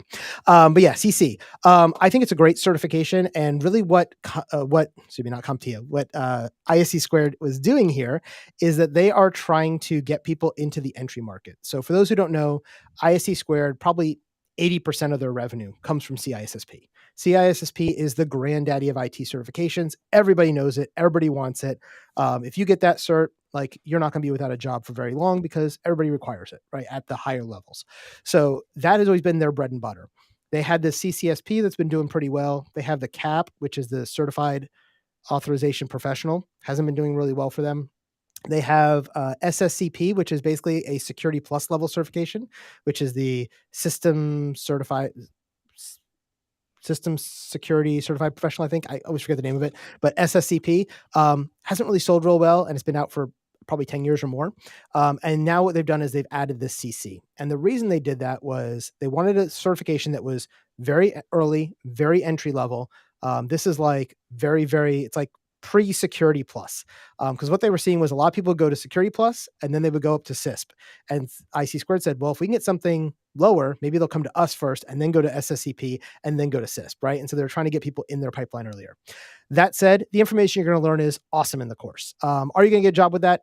Hell no. No one's going to hire you because it's just like ITF, right? Great Yeah. course, great information. Yeah. Not really going to do anything for you in terms of jobs. That said, they've done a good thing with this certification by making it very low, very entry level, and very cheap.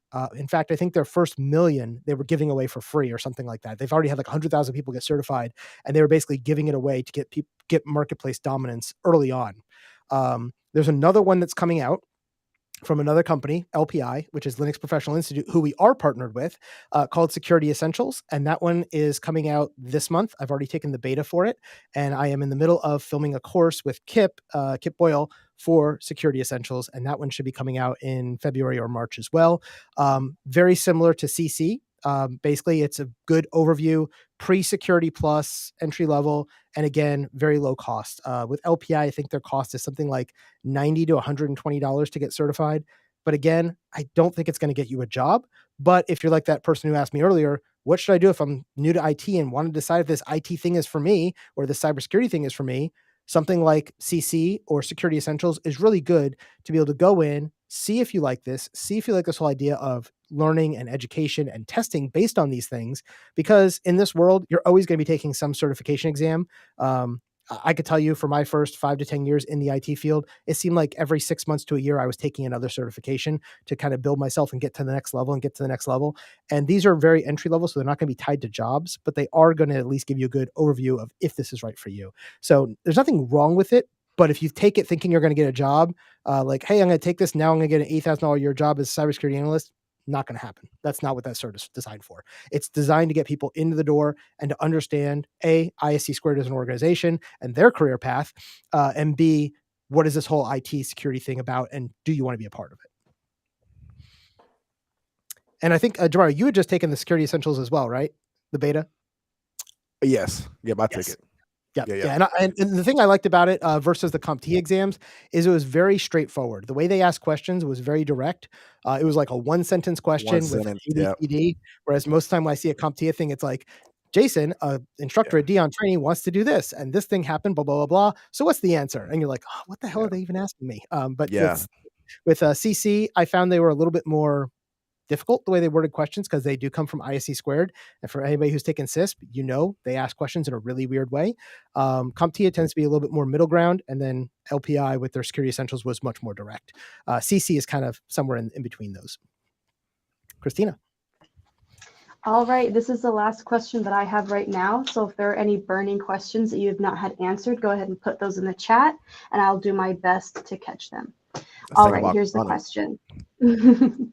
After being in an entry-level position, how much experience would you say is needed before applying for a higher level position? So this is one that me and my partner Kip disagree about all the time. So I'm going to give you Jason's answer, and I'll give you Kip's answer as well. I will tell you in Jason's answer, 12 to 24 months is fine, especially if you're working as a contractor or you're in the DoD contracting world, which is where I come from.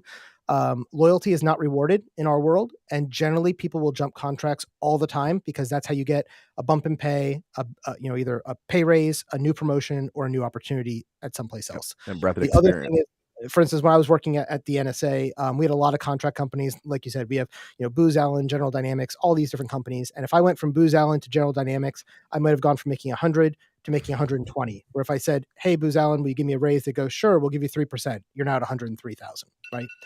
So you'd be giving up $17,000 by not going to another company, and that's per year every time you jump, right? So I see a lot of people that 18 to 24 months, especially even for mid-level and senior positions, would leave every 18 to 24 months to go to the next contract, and they would bump up their pay.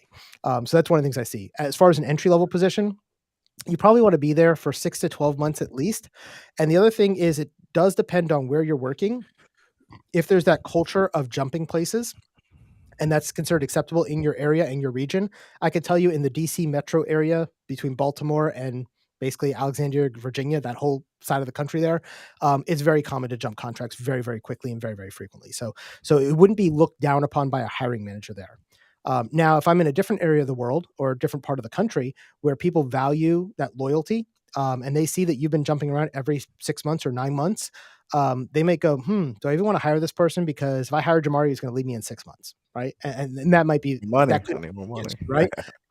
That said, if you came in and you made it through my filter, and I'm sitting there talking, I could say, I see Jamario, you've been in this industry for only about 18 months, and you've already had 3 jobs. You moved every 6 months. Why? You'd be like, well, if you notice, I've been promoted every time. I went from help desk to networks to security to now I'm applying for being an analyst. So this is my dream job. I just had to get here and get you some experience to get here.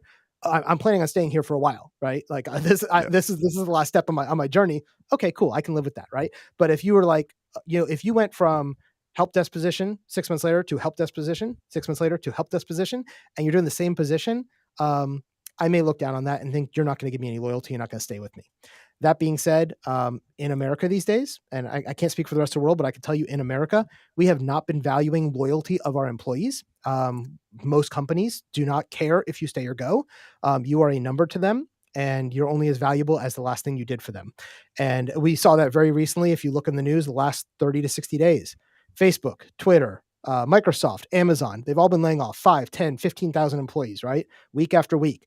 Every single tech company is doing it right now. Does that mean we have a problem in the tech world? No, it doesn't.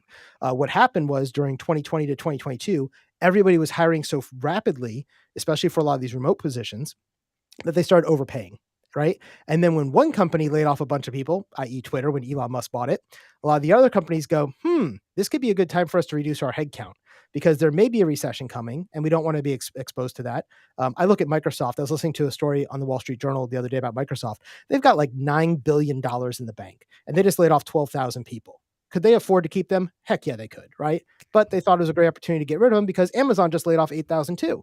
And so they're like, well, if we get rid of these 12,000, we might be able to hire people at half the cost that just came out of Amazon too. And so a lot of this is happening where there's a shuffling going on, where if I can fire somebody who's making 200,000 and hire somebody in who's making 125 or 150, I just increased my profits. And so that's what a lot of these companies are doing, because they were so bid up over the last 2 years for tech talent that people are going from 100 to 150 to 200 pretty quickly. Now they're trying to bring it back down to a little bit more to reality, which should be around 150. So you're seeing some of that. So I know I kind of went on a tangent there, but I thought it was important for you guys to know. But yeah, so that's the Jason answer. Jumping's okay. I'll give you the other side, which is Kip's answer, which is you don't want to jump too often, because then people can look down at you for jumping too often. And again, be prepared to have an answer of why you've jumped so frequently. But if you're getting for instance, if you're working at the help desk, you're making $14 an hour, as you know, and you've been there for 6 months, and some other company's offering you $15 an hour, I probably wouldn't take it. I'd probably stay there for another 6 months and go for a year and then jump to $20 an hour. But if you're going from 14 to 20, I mean, that's really easy to explain to a hiring manager. They were willing to give me a 50% bonus to go to their company. Yes, I was going to leave, right? And you would too. Right. Yeah. It's, are you telling me you wouldn't do that if I said, "Hey, Jamario, I'm going to raise your salary by 50%"? You'd be like, "Hell yeah, I'm leaving. I'm going to Thor Teaches instead. He's paying me twice as much." And with Dion Training forever. Any other thoughts on that, Jamario? I know I kind of went off on a tangent. Again, it's harder for me to speak from the standpoint because you're more of a hiring manager, but I just, from my own experience, it's hard to really put experience on numbers because, for example, if we can use the military, right? There's a lot of people that have these years, because at least with the Air Force, right, you just get, for your promotion, you would get points for time and grade or time on station, stuff like that, right? Just for purely being there. But we know on the ground, they hide people. We don't want them to work. We want to put them over here. They might not actually have any experience, but from a number standpoint, it seems like, they've been there for years. That doesn't mean they know anything, right? There's a lot of hard chargers that go out there and actually are on the jet or in the server room actually doing the work. We always know it's a few people, when they say the Pareto principle, it's like 20% of people, 20% of people do 80% of the work, right? 20% of the work. Exactly. So that's what's happening. And so the Air Force even removed it, right? They said, no more of this, we're all at square zero. And that made it more fair, right? Because we know the truth. People aren't working. So it's kind of hard, again, for me to really get an answer, because I know, because just how I like to work, I just love IT and security. So every day, like, I'm not working and I'm just reading about security, things like that, like different hacks, different breakthroughs. But some people, they just don't care. They want to get their job. They want to do a little bit as possible. And then we always know that from the standpoint of a workplace, right, and especially in the military, any organization, you don't have to be cybersecurity, right? We all know that your division is responsible for it, but someone's probably going to get most of the work done. Long as you guys get it done, that's all that matters. From a manager standpoint, did the job get done? Yes. Until they dig in the weeds, they don't know who actually did it. So it's really hard to quantify experience from a pure number standpoint. And again, like I said, it's just tough. I think there's no way to really ever, because like you said, when you're hiring, you're just taking a guess on someone. You're hoping that what they're saying is true, and you hope they're a good worker. You hope they're not lying in the interview or whatnot. But yeah, it's a very tough question, and I think, like you were saying, Jason, a lot of companies, they're not as loyal. And as long as you have a good answer, if you jump, I think that's fine. I mean, they're trying to get their stocks up. The market's down. They're trying to show profits. It's labor. Exactly, cut the labor. I mean, as soon as they, like, it's Google, as soon as they announced they let go 12,000 people, their stock went about 5-10%, right? So it's a play to make more money. So I mean, I understand that for sure. And the other thing I'd say is, if you go to yourcyberpath.com, which is our podcast, we had a guest on. His name is Ed Sipka. He was on twice. Once when he made the move from help desk into a cybersecurity analyst role, and then again 6 months later, he was in that help desk job for 9 months, and then he moved to a cybersecurity analyst role. And he was there for about 6 months, talking with his boss about getting a raise.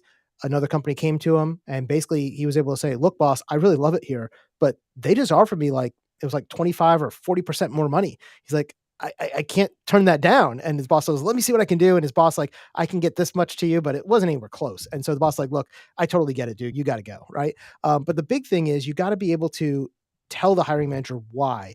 And if you're at some place for only 3 months or 6 months, you better be able to tell me what you learned in that 6 months that was made you ready for my position. Right. Because generally, I would say in general, 1 to 2 years is kind of common for most people to stay in a job for 1, usually 2 years, maybe even 3.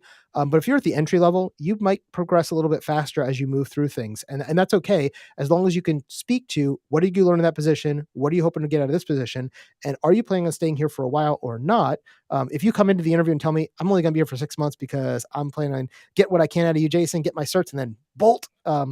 They're not going to want to hire you, right? So some of those things you got to hold closer to your vest, but there are things that it's what did you learn and what are you planning on doing while you're there. So um, it really is one of those hard things to give you a definitive answer on. But yeah, it is one of those things that it is okay to jump around a little bit. I could tell you in the military, for instance, generally we keep in the military world, even for the military members who are in the uniform, they'll stay on station for 2 to 3 years and then they move them again. Because they expect that your first year you're kind of learning your job, the second year you're really doing good, and then you're getting ready to move on to the next thing because we want you to be diversified, we want you to get Yep. better skills, Breadth of and you move from experience. hardware to software, software to networks, networks to security, security to compliance, and then risk, and then CIO, and then you're a director, right? You kind of move your way through this pipeline. And if you just stayed and helped us the whole time for 6 years, in 6 years you're still making $15 an hour in the help desk. You don't want that. I don't want that for you, right? So we want to make sure you're continuing to move, but there is kind of a fine line. You got to kind of feel that out in your own organization how that works. Christina, I think you have one.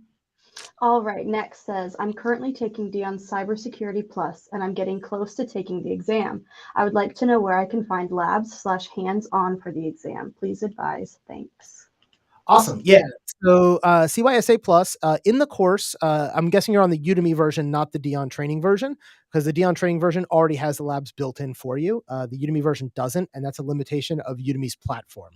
We are trying to work with them to get labs in the platform. Udemy has started building labs for certain things as a pilot. If you're taking an AWS course, for instance, there are some labs for AWS courses. We actually go in and do labs in the environment. They've done the same thing for Azure and AWS. They have not done it yet for anything outside of those two. As soon as they're ready to go to CompTIA, we've already told them we'll build all the labs for them and we'll do it.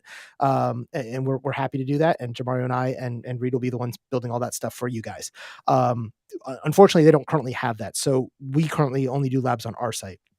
So if you're going on the Dion Training version, our version of it is the same videos you get from Udemy.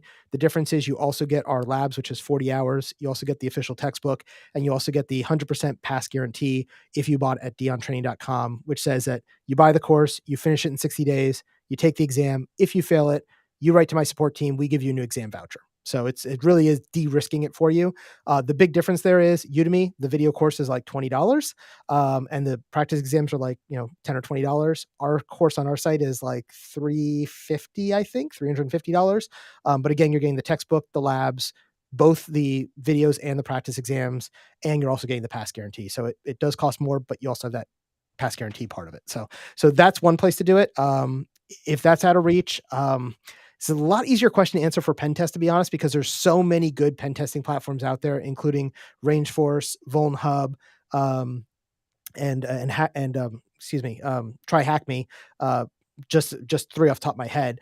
CISA, there's not really a lot out there for the defensive side. Yeah, So more the for defense, best thing to do is if you create your own lab, or as you're going through the course and you're seeing the tools I'm talking about, you actually use those tools too. So for instance, as I was refilming the new CISA version 3 course, I showed you, hey, you should go download Nessus, which is from Tenable's website. It's completely free. They've got a community version.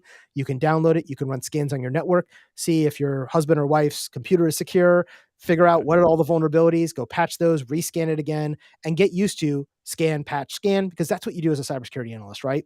That's one good way of doing it. Another thing you could do is set up Wireshark and start doing wire captures on your home network, and then test yourself and say, okay, I had my wife go look at a video on YouTube, right? And then I'd go into my logs and say, let me see if I can figure out what video she was watching based on the wire capture I did, the Wireshark capture I did. And then I would say, oh, honey, were you watching this video of, I don't know, Don't Stop Me Now by Queen? And she'd be like, yes, I was. Okay, great. I found it, right?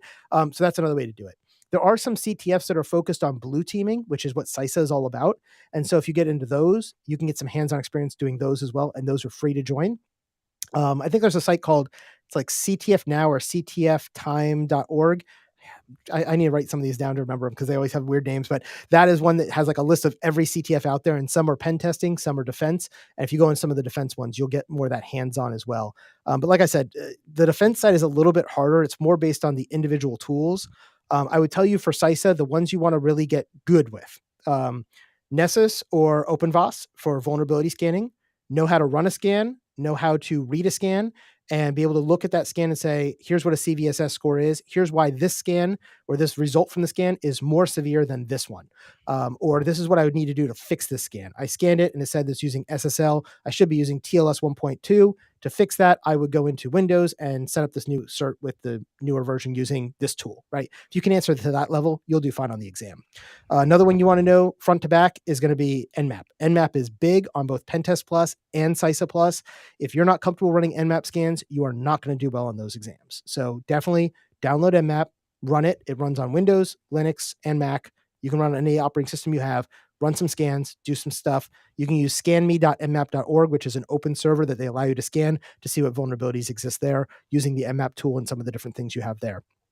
The other one is Wireshark, being able to read packet captures. So play with that one. So yeah, vulnerability scanning, Nmap, and Wireshark are probably your three biggest ones you really need to know, like forward and backward, pretty good. The rest of them, it's pretty much if you know what the tool is and you can read the output, you'll be able to get the answer. If I give you an output from SQL map, you should be able to figure out that that is from SQL map and that is a SQL vulnerability, right? That's kind of more the in-depth. And then if you have the video course and you don't have the practice exam course yet on the Udemy, I recommend buying the practice exam course. Again, you can go to diontraining.com/Udemy to get it. And I think it's like 10 or 15, maybe $20 at most. And that's got 540 questions, 90 questions per exam, 6 exams in there. And for each of those, we have about 100 of those 540 questions that are look at this log and tell me what's going on. Like, here's a piece of a log. Is this an SQL inject, an XML inject, directory traversal, or whatever else it is, right? And we've got all those. So that's another good way, and that'll give you practice for the exam, but it won't necessarily teach you how to do it in the real world. But if you're worried about passing the exam, that's definitely gold right there. Back to Christina. All right. So our next one says, what feeder roles do you recommend for getting up to pen tester? Currently only have 2 months in an MSP for experience and have A+, with plans for Net and Sec+ to be taken soon. Looking for the right path to take. Thank you. Awesome. So I'm going to define terms first, then I'm going to pass it to Jamario, and then I'll jump on him afterwards. So you said MSP in the question. MSP means managed service provider, for those who don't know. Essentially, it's a company that does outsourced IT. So if Dion Training, we've got 25 employees, and we wanted somebody to run our networks for us, we could hire that person's MSP, and they would be able to remotely set up things in our network, be able to run our computers. If we have a problem with our Windows machine, they'll remote in and fix it, that kind of stuff, right? So that's what an MSP is. So that's why it's A+, it's hardware and software, and sometimes they'll do network as well. I think you're on the right path doing A+, Net+, Sec+. Those three are going to lay a great foundation for you. And then you're going to decide, am I going to go towards CISA or pen test? You want to be a pen tester. Now, there's nothing wrong with that. It's a really fun career, and a lot of people want to do it. The one thing I would recommend you consider as you're going down this road is consider also cybersecurity analyst work as opposed to just pen test work. And the reason for that is that blue team, which is cybersecurity analyst, versus pen test, which is red team, there's about 4 times as many jobs for cybersecurity analysts as there are for pen testers. Yeah. So pen testing is fun, but there's not nearly enough jobs for all the people who want to do it. So there's so much more competition. I will tell you, if I put up a pen test job, I might get 100 people to apply for it in 24 hours. If I put up a CISA job or cybersecurity analyst job, I might get 20 or 25 people applying. And if I only have, I probably have 4 of these jobs versus 1 of those pen test jobs. So I've got more people applying and less jobs to give. So it's just harder to get into. That being said, if you're dead set on being a pen tester, do it. It's awesome. It's fun. It's great work. You want to work your way up, go A+, Net+, Security+, Pen Test+. That'll get your certifications that you need. The other thing along the way, participate in Capture the Flags, because that will give you bragging rights, and that will be able to carry over to an interview, especially if you can place in them. Another thing you can do is bug bounties.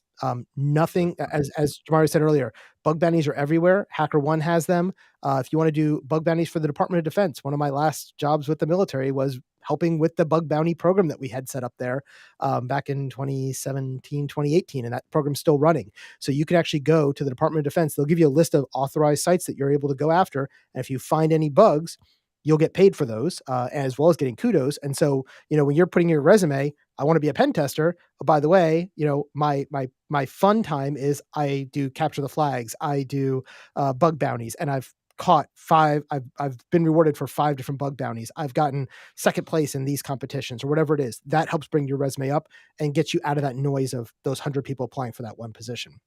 The other one thing you can do, if you're here in the US, there's a thing called Cyber Patriot.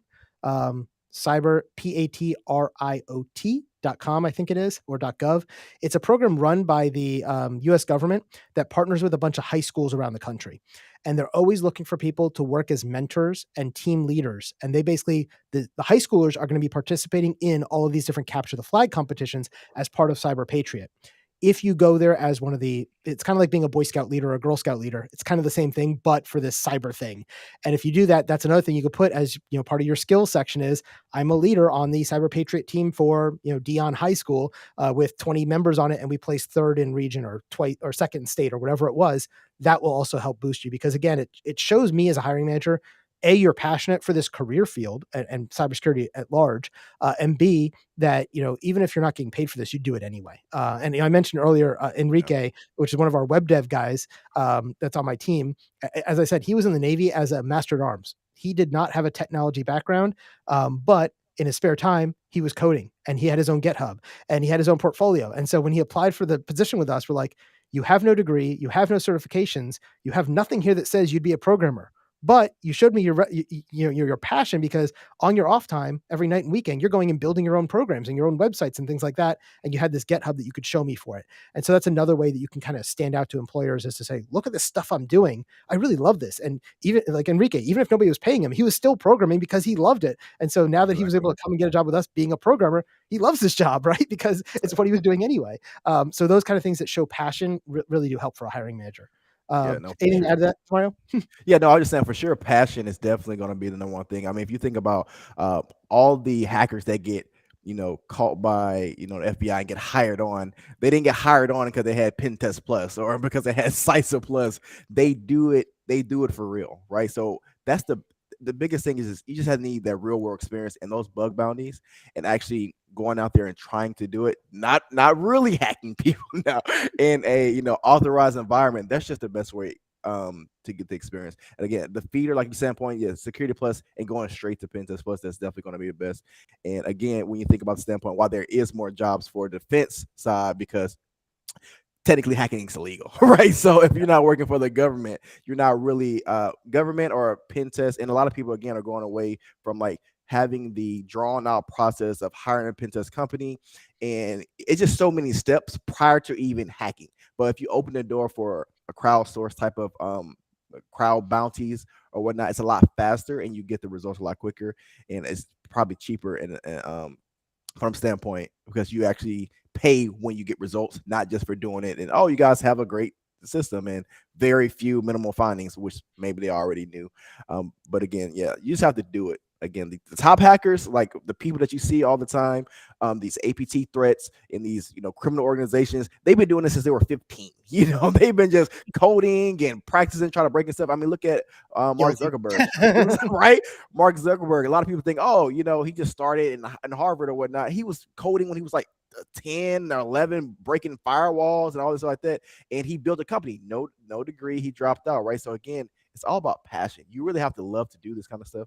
And then when you love how to do it, you're going to learn because you're going to keep going. And when you hit that wall of pain or errors or codes, you're going to keep going. You're not going to say, F it, I'm out. You're going to be like, you know what? I got to get this. And so again, you just need the passion, Security Plus, and then, Pen Test Plus would be good, but just passion.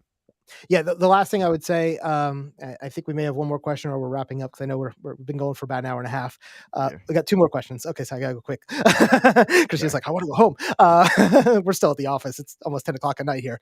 But yeah, so when it comes to other things you can do besides, bug bounties, capture flags, all that kind of stuff, another great thing that Kip always recommends is if you're starting out and you're trying to make a name for yourself, get involved with some open source projects. So, for example, Nmap is an open source project. Metasploit is an open source project, right? Wireshark is an open source project. And so you can go and work with these places, even if you're not a coder. They always need people to do testing. They need people to do examples. They need people to make videos. They need people to do documentation. And if you can get your name listed on their site as one of the contributors, like as a hiring manager, that shows me you're in this field to do something, right? Because you're working on something like Nmap, which is a huge program that everybody uses. And now your name, Jason Dion, is there as one of the contributors, right? So that's another great way. And they usually will take it because it's free labor, right? That you come on in, you don't code, that's fine. Can you document this function for us? Like, here's what we currently have. How can you write this better? So there's a lot of things you can do to kind of get your name out there. And the other thing that, Jamario brought up earlier was networking. One of the first things you said earlier today, about an hour and a half ago, Yeah, was, shaking it's hands. being able to meet people and shaking hands, because that leads to so many jobs that you would never get otherwise. Yes. I can tell you that there are several people in my company that the reason they have their jobs is because they met me someplace, talked to me, told me about the skill set they had, and I thought, I could probably use that person. If Even though I I can like, chime in a yeah, second, go ahead. Yep. yeah. So I'll tell you, one of the people on my team has a PhD, and she's our learning management person. Her job is to go through all of our courses and all of our practice exams to help us make sure we're doing things in a good way to help you learn the best. You probably didn't know we had a PhD on staff that does that, right? And that's what Mary does. And I was not hiring for that position, but she reached out because she was one of my students who goes, here's how you dig your course. Here's how I recommend you should do your course.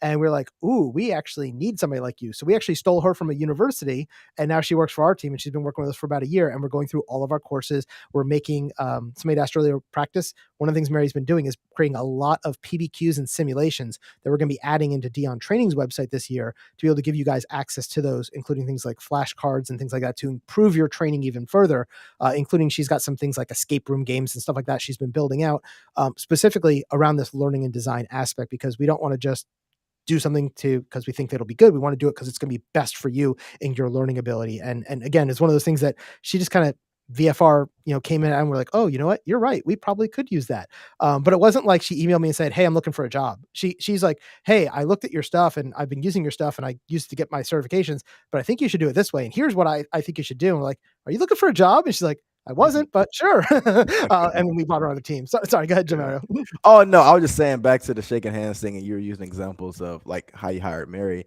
When I got my risk management analyst job, again, I didn't apply for it. I was actually because I love real estate, right? So I purchase homes and do all those type of stuff. And I was trying to sell a guy a house, and we just started chopping it up. He was saying, "Yeah, I'm in cybersecurity." I was like, "Oh, I just got my CSP, small world." He's like, "No way," and I was like, "Yeah, yeah." And then we started talking about. It's like, "Are you kidding me?" I'm like, "Are you serious? You really have it?" I was like, "Yeah." He was like, we literally have just started a company and we're looking for someone with this. I was like, oh wow, really?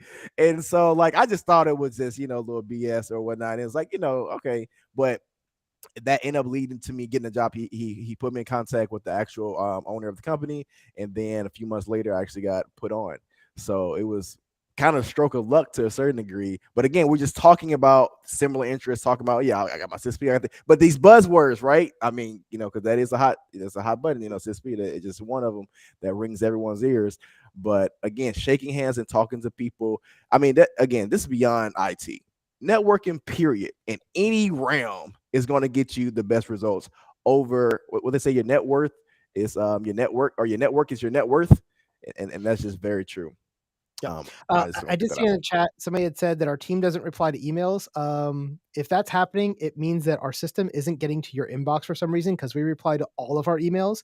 If you're emailing support@diontraining.com, we have 5 people on our support team that are student support analysts, and all they do all day long is answer whatever questions you have, either about the questions from the course, or if you're having issues logging into a website or getting your exam voucher or any of that stuff. So if you have emailed support@diontraining.com and you did not get a response, that means something is wrong between our system and your email provider. We've seen that, especially with if you have an MSN address or a Yahoo address. A lot of times they will mark us as spam, even when we're replying to your email. And then we won't even get a thing that comes back and tells us that until you email us and say, I've emailed you 5 times. Why aren't you responding? And we're like looking at our chat log that shows all the responses we've given to you, and they're not getting to you because your system's blocking it. So if that's the case, I think it was Amaka, scrolled off my screen now. Yeah, Amaka, please let me know if you're not getting a response by email. Post it in our Facebook group or our Discord channel and say, "Hey, I sent you an email. I'm not getting a response." And Eduardo, who is on the line in chat right now, he works on that team. And I could tell you that between him and Mazine and Crystal and the others, they do answer. We answer about 1,000 emails at least a week, and we have a team that does that 24/7 to help you guys. And they're spread out around the world between the Philippines, Egypt, the US, Puerto Rico, to make sure that we can cover you during no matter what time of the day or night you guys are at. So it could be an email issue. But if you hit up Eduardo, who's in chat, and give him the ticket number, he can definitely double check that for you. Back to you, Christina. I think you got two more. All right, before we get to our last two questions, we have someone in the chat asking if you can repeat what you said about Nmap again. Yeah, so I was talking about Nmap being, so I talked about Nmap a lot tonight, but there are two big ones I think you're probably either referring to is Nmap as part of the CYSA Plus exam. For the CYSA Plus exam and the Pen Test Plus exam, you have to know Nmap and how to use it. So if I tell you I want you to run a SYN scan with an operating system detection against this subnet, what is the command? You should be able to tell me. You're going to type in nmap space 192.168.1.1/24-SS-O or whatever the command's going to be and hit enter and then be able to read it. Or if I give you the output from nmap, you should be able to tell me based on that, this is the vulnerability. You have port 23 open, which is telnet, and that's super insecure. You need to shut that crap down, right? That's the kind of level you need to know for those two exams. The other thing I was talking about Nmap was when I was saying another way to gain experience is to work on open source projects like Nmap, like Wireshark, like Metasploit, because if you can get your name listed as one of the contributors, and that working could be coding if you're a coder, it could be testing, doing use cases for them, doing templates, doing video examples, doing documentation for their tech, for their online manuals, all that kind of stuff will get your name in there. And that way, when an employer is looking, you can be like, yeah, I know Nmap. In fact, I work on that project. Here's what I've done for them. I do all their documentation, right? That's going to really stand out with a hiring manager. So that's the two things I was talking about with Nmap. Not sure which one you're referring to, but one of those two is probably it. And then Christina, I think you have two more. All right, so we have one question that says, have you heard of Garrison Technology? I started there last week and was fascinated by the technology. Side question, will you be at AFCEA West? Yes. So first question, Garrison Technology. Haven't heard of them before. That's just because there's a million different technology companies and I haven't dealt with them. I don't currently have plans to go to AFCEA East or West this year. I used to go to AFCEA East quite a bit because I was out on the East Coast most of my career, between DC, Norfolk, Florida, even up to New York. So I did go to AFCEA East many, many times. I don't have any plans this year to go to AFCEA West. This year is kind of a difficult year for me as far as travel goes, just because I'm in the middle of moving the company from Puerto Rico up to Orlando, which we're in the final stages of. I'm actually in the new Orlando office right now. So that's been taking up a lot of my time. And then I've got a whole lot of projects that I'm working on right now with people. In fact, I'm working on Cloud Essentials with Jamario. I'm working on Security Essentials with Kip. I'm working on Project Plus with Reed. I'm working on... there's another one, IT Fundamentals myself. I'm also working on, I just finished up CISA Plus version 3. I've got a couple of other things, another couple of irons in the fire, and we're also working on an LPIC 1 course, which is Linux Professional Institute Certification Level 1, which is what goes right after Linux Essentials, which we already have and we've had for a couple of years. And people kept saying, when are you going to do the next level? And I just hadn't had time. So I'm partnering up with another instructor who's really, really smart on that field to come in and do LPIC 1, which is actually 2 exams. So it's 2 courses. It's a part 1 and a part 2. So I'm working on that. So I don't have plans to go to AFCEA this year. I might do it in 24. I probably will go out to Black Hat again this year, either Black Hat or DEF CON or both. And I will probably go to the CompTIA conference again this year. I generally go to that one every year because sometimes I'm speaking, sometimes I'm not. I think those are the only 2 conferences I'm tracking for this year so far. Actually, no, I was invited to another one recently that I just said yes to. I can't remember the name of it though. But I'm going to that one too. But yeah, so it's just been a very busy year. So I don't currently have plans to go to FCA, unfortunately. But if I do, whenever I go to a conference, I usually will post it in the Facebook group and say, hey guys, I'm going to be at, Black Hat 2023. If you want to meet up and see me, I'll be at, usually I'll just pick up a bar at the hotel bar or something like that and be like, at 8 o'clock on Thursday, I'll be sitting at the bar at the MGM Grand. Come by and visit. And I'll hang out there with a bunch of stickers and books. And if I see you guys, I'll hand you out stuff and we can talk and chat and all that kind of good stuff. And I did that the last time we were at Black Cat, which was 2019. 2020 got canceled because of COVID. 2021, I was overseas, so I didn't get to it. So I haven't been back since 2019. So I do plan on going again, but that's what we did last time. And it was a lot of fun. And last one. All right, our last question for this AMA is, how do we prepare for the AI impact on cybersecurity? Great question. Oh, I love AI. I love it. Me too. Yeah. So for those of you who have been sleeping under a rock and have not heard of openai.com and ChatGPT, I don't know where you've been, but you definitely need to go check it out. Yeah, AI is everywhere now. It's the big thing. And I will tell you, we are using it a lot in our own company as well. We love ChatGPT. But that being said, ChatGPT is a generic AI. We are actually taking that and modifying it based on our own training data to help us as we are building new courses, new questions, new student support systems, all sorts of stuff.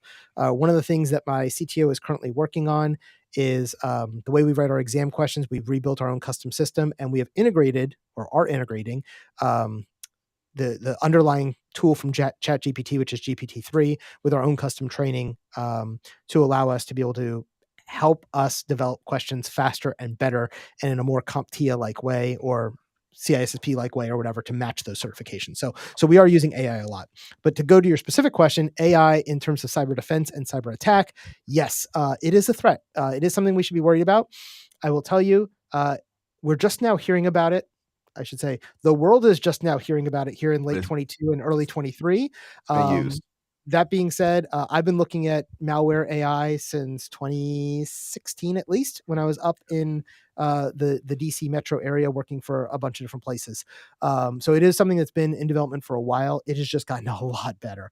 That being said, AI can develop malware. AI can also develop defenses, right? And a lot of people are worried about, is that going to take away their jobs? I will tell you, I don't think it's going to. And I'm not just saying that as a guy who sells you certifications to get jobs, right? Honestly, what we are using AI for is a lot of work that should have been using automation or AI in the past anyway. The difference is between automation and AI is the level of intelligence and the thought-provoking answers that it can actually give you. For instance, if you're studying for a certification right now, and I'll use a great example. I was writing my new Cloud Essentials course, right? One of the things I needed to cover in Cloud Essentials was, what are the 4 different types of models that we have for deployments? We have PaaS, IaaS, SaaS, and XaaS, which is anything as a service. So platform as a service, infrastructure as a service, software as a service, and anything as a service. Well, the first thing I did was I went into our ChatGPT thing. I said, write me a 1,500 word script that covers what these things are, including real world examples and how they could be used in blah, blah, blah. Right? I wrote my prompt and it gave me back a script that was probably an 80% solution of what I would have written anyway. So could I have taken that and just filmed it the way it was? No, you would have thought it sucked, right? It was kind of boring. It wasn't in my voice. It wasn't the way I normally talk. It wasn't the phrasing that we usually use, or even the order I would have necessarily put it in if I'm going to list out things. And so it doesn't do it in a training way. So I still had to use my brain to go and rewrite it into the way that made sense based on our curriculum and the way we like to do things. That being said, ChatGPT puts out some really good answers, right? And so it was a good 80% solution to start with. And so that's how I see it. I will tell you, our developers have been using AI for our programming for about a year now. There's a program called GitHub Copilot. If you're not a programmer, you probably never heard of it, but it uses ChatGPT, GPT-3 underneath it. And so as you're typing, it will actually start suggesting what the rest of your line should be. Almost like tab complete when you're typing a command in Windows or Linux, it does that for code. And so as you're writing code, it's saying, we think you're doing this. Here's what we think the next 5 lines should be. And then you could say yes or no, or you could change it as you need to. So I see AI as a helper for us as technicians and analysts, because honestly, there is no way that you or I can look through every single piece of a Wireshark log for the last 24 hours and find all the bad content. We just can't. There's too much there. Even if I split up that log and said, you take 5 minutes of the day and I'll take 5 minutes, the next person will take 5 minutes, and we did that across 24 hours, it still would be too much for us to do in a 8-hour shift. But by using an AI tool where it can go through and identify and say, this looks suspicious, I think this is bad. Now you look at it, human, and tell me. That's where I think AI is going. Same thing with malware. Yes, it can write new code, it can obfuscate code, it can change code very quickly. But again, if a computer can do that, a computer can detect it too. So you're going to see a lot of talk over the next 12 to 24 months over AI. Specifically, ChatGPT has been really big in the news with GPT-3. GPT-4 is coming out soon. And I can tell you, Microsoft just put another $1 billion into OpenAI as an investment. They really believe in it, and they are implementing it into everything they do. Their CEO, Sanjay, has already said every tool that Microsoft puts out in the future will have AI inside of it. So when you're using Word and the next version of Word, you will have ChatGPT in the background checking your spelling and your grammar. It will start recommending paragraphs for you or templates for you to use as you're starting to write things. All of that will be coming as part of AI. And it doesn't mean that we're going to be out of a job. It's going to be an assistance to us. It's going to be able to decrease the number of people that we need necessarily. But even that in the cybersecurity world, our threat has gotten so big that as we are adding more machines and more devices and more IoT and all that stuff, we're going to need more defense too. And so I see AI as a big helper, and I'm not afraid of it. I'm embracing it big time in my own business as well as in just life in general. I find it to be really, really useful. I will tell you, if you're using ChatGPT as you're trying to study for exams, keep in mind it's only been trained on data up through early 21, 21.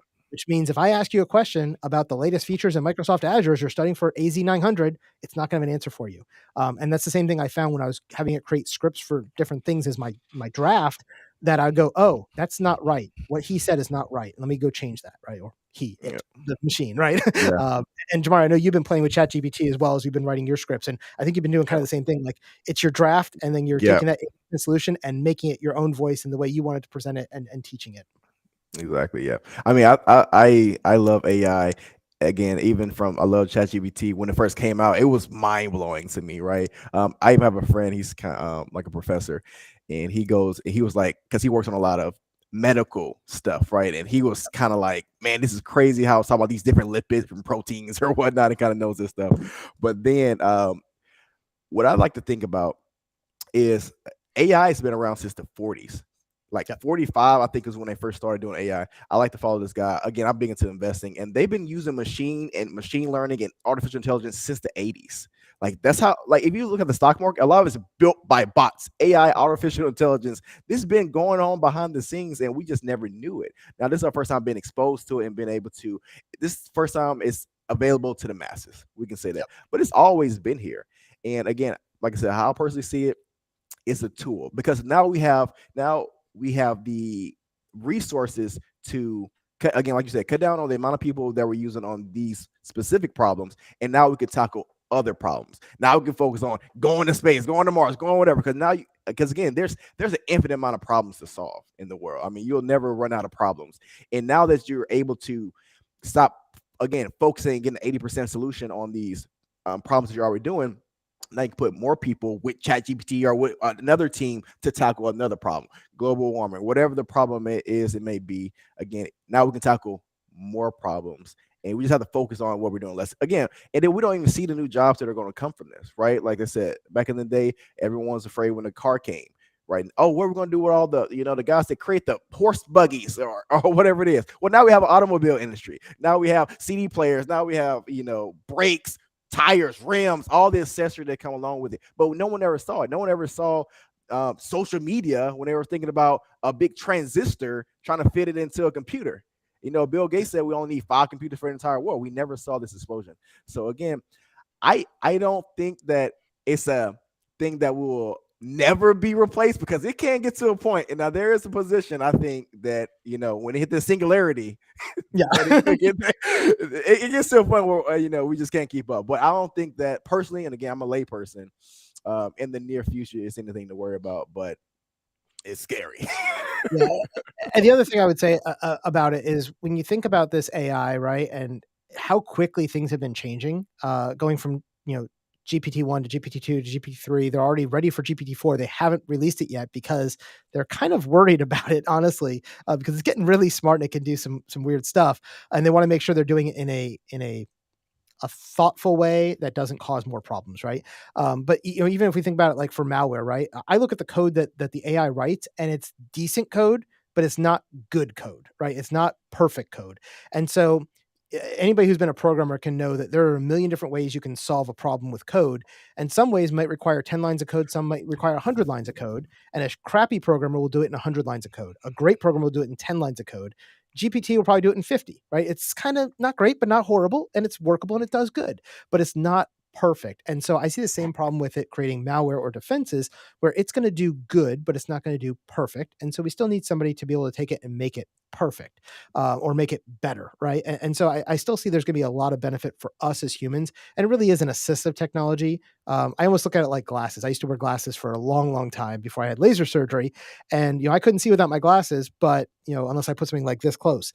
So the glasses help me see far, and I think the AI tools are kind of like that. It's going to be an assistance device to us, but we won't rely on it 100% because then you get to the dystopian sci-fi where the AI decides to take down all of our cars and computers because everything runs on the internet now, right? And I mean, Exactly. even if you think Life back, I watch a lot 3.0. of sci-fi stuff, and if you think back to 20 years ago, when I started professionally doing stuff 20, 25 years ago, like the internet and cloud computing, that wasn't a thing, right? I mean, like when I first started, the internet really was like Yahoo was like the place everybody went on the internet. Now, who goes to Yahoo anymore? Who cares, right? I'm that old where I looked at Yahoo with like all the little directory listings because that was the first thing before Google was around. Google wasn't even out yet, right?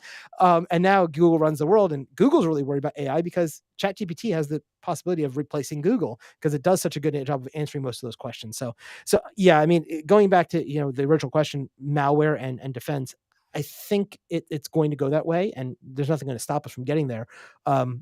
But it still will still be able to defend against it, and as a defender, we'll also program AI to defend against the bad things. So it's we can use it for good and bad.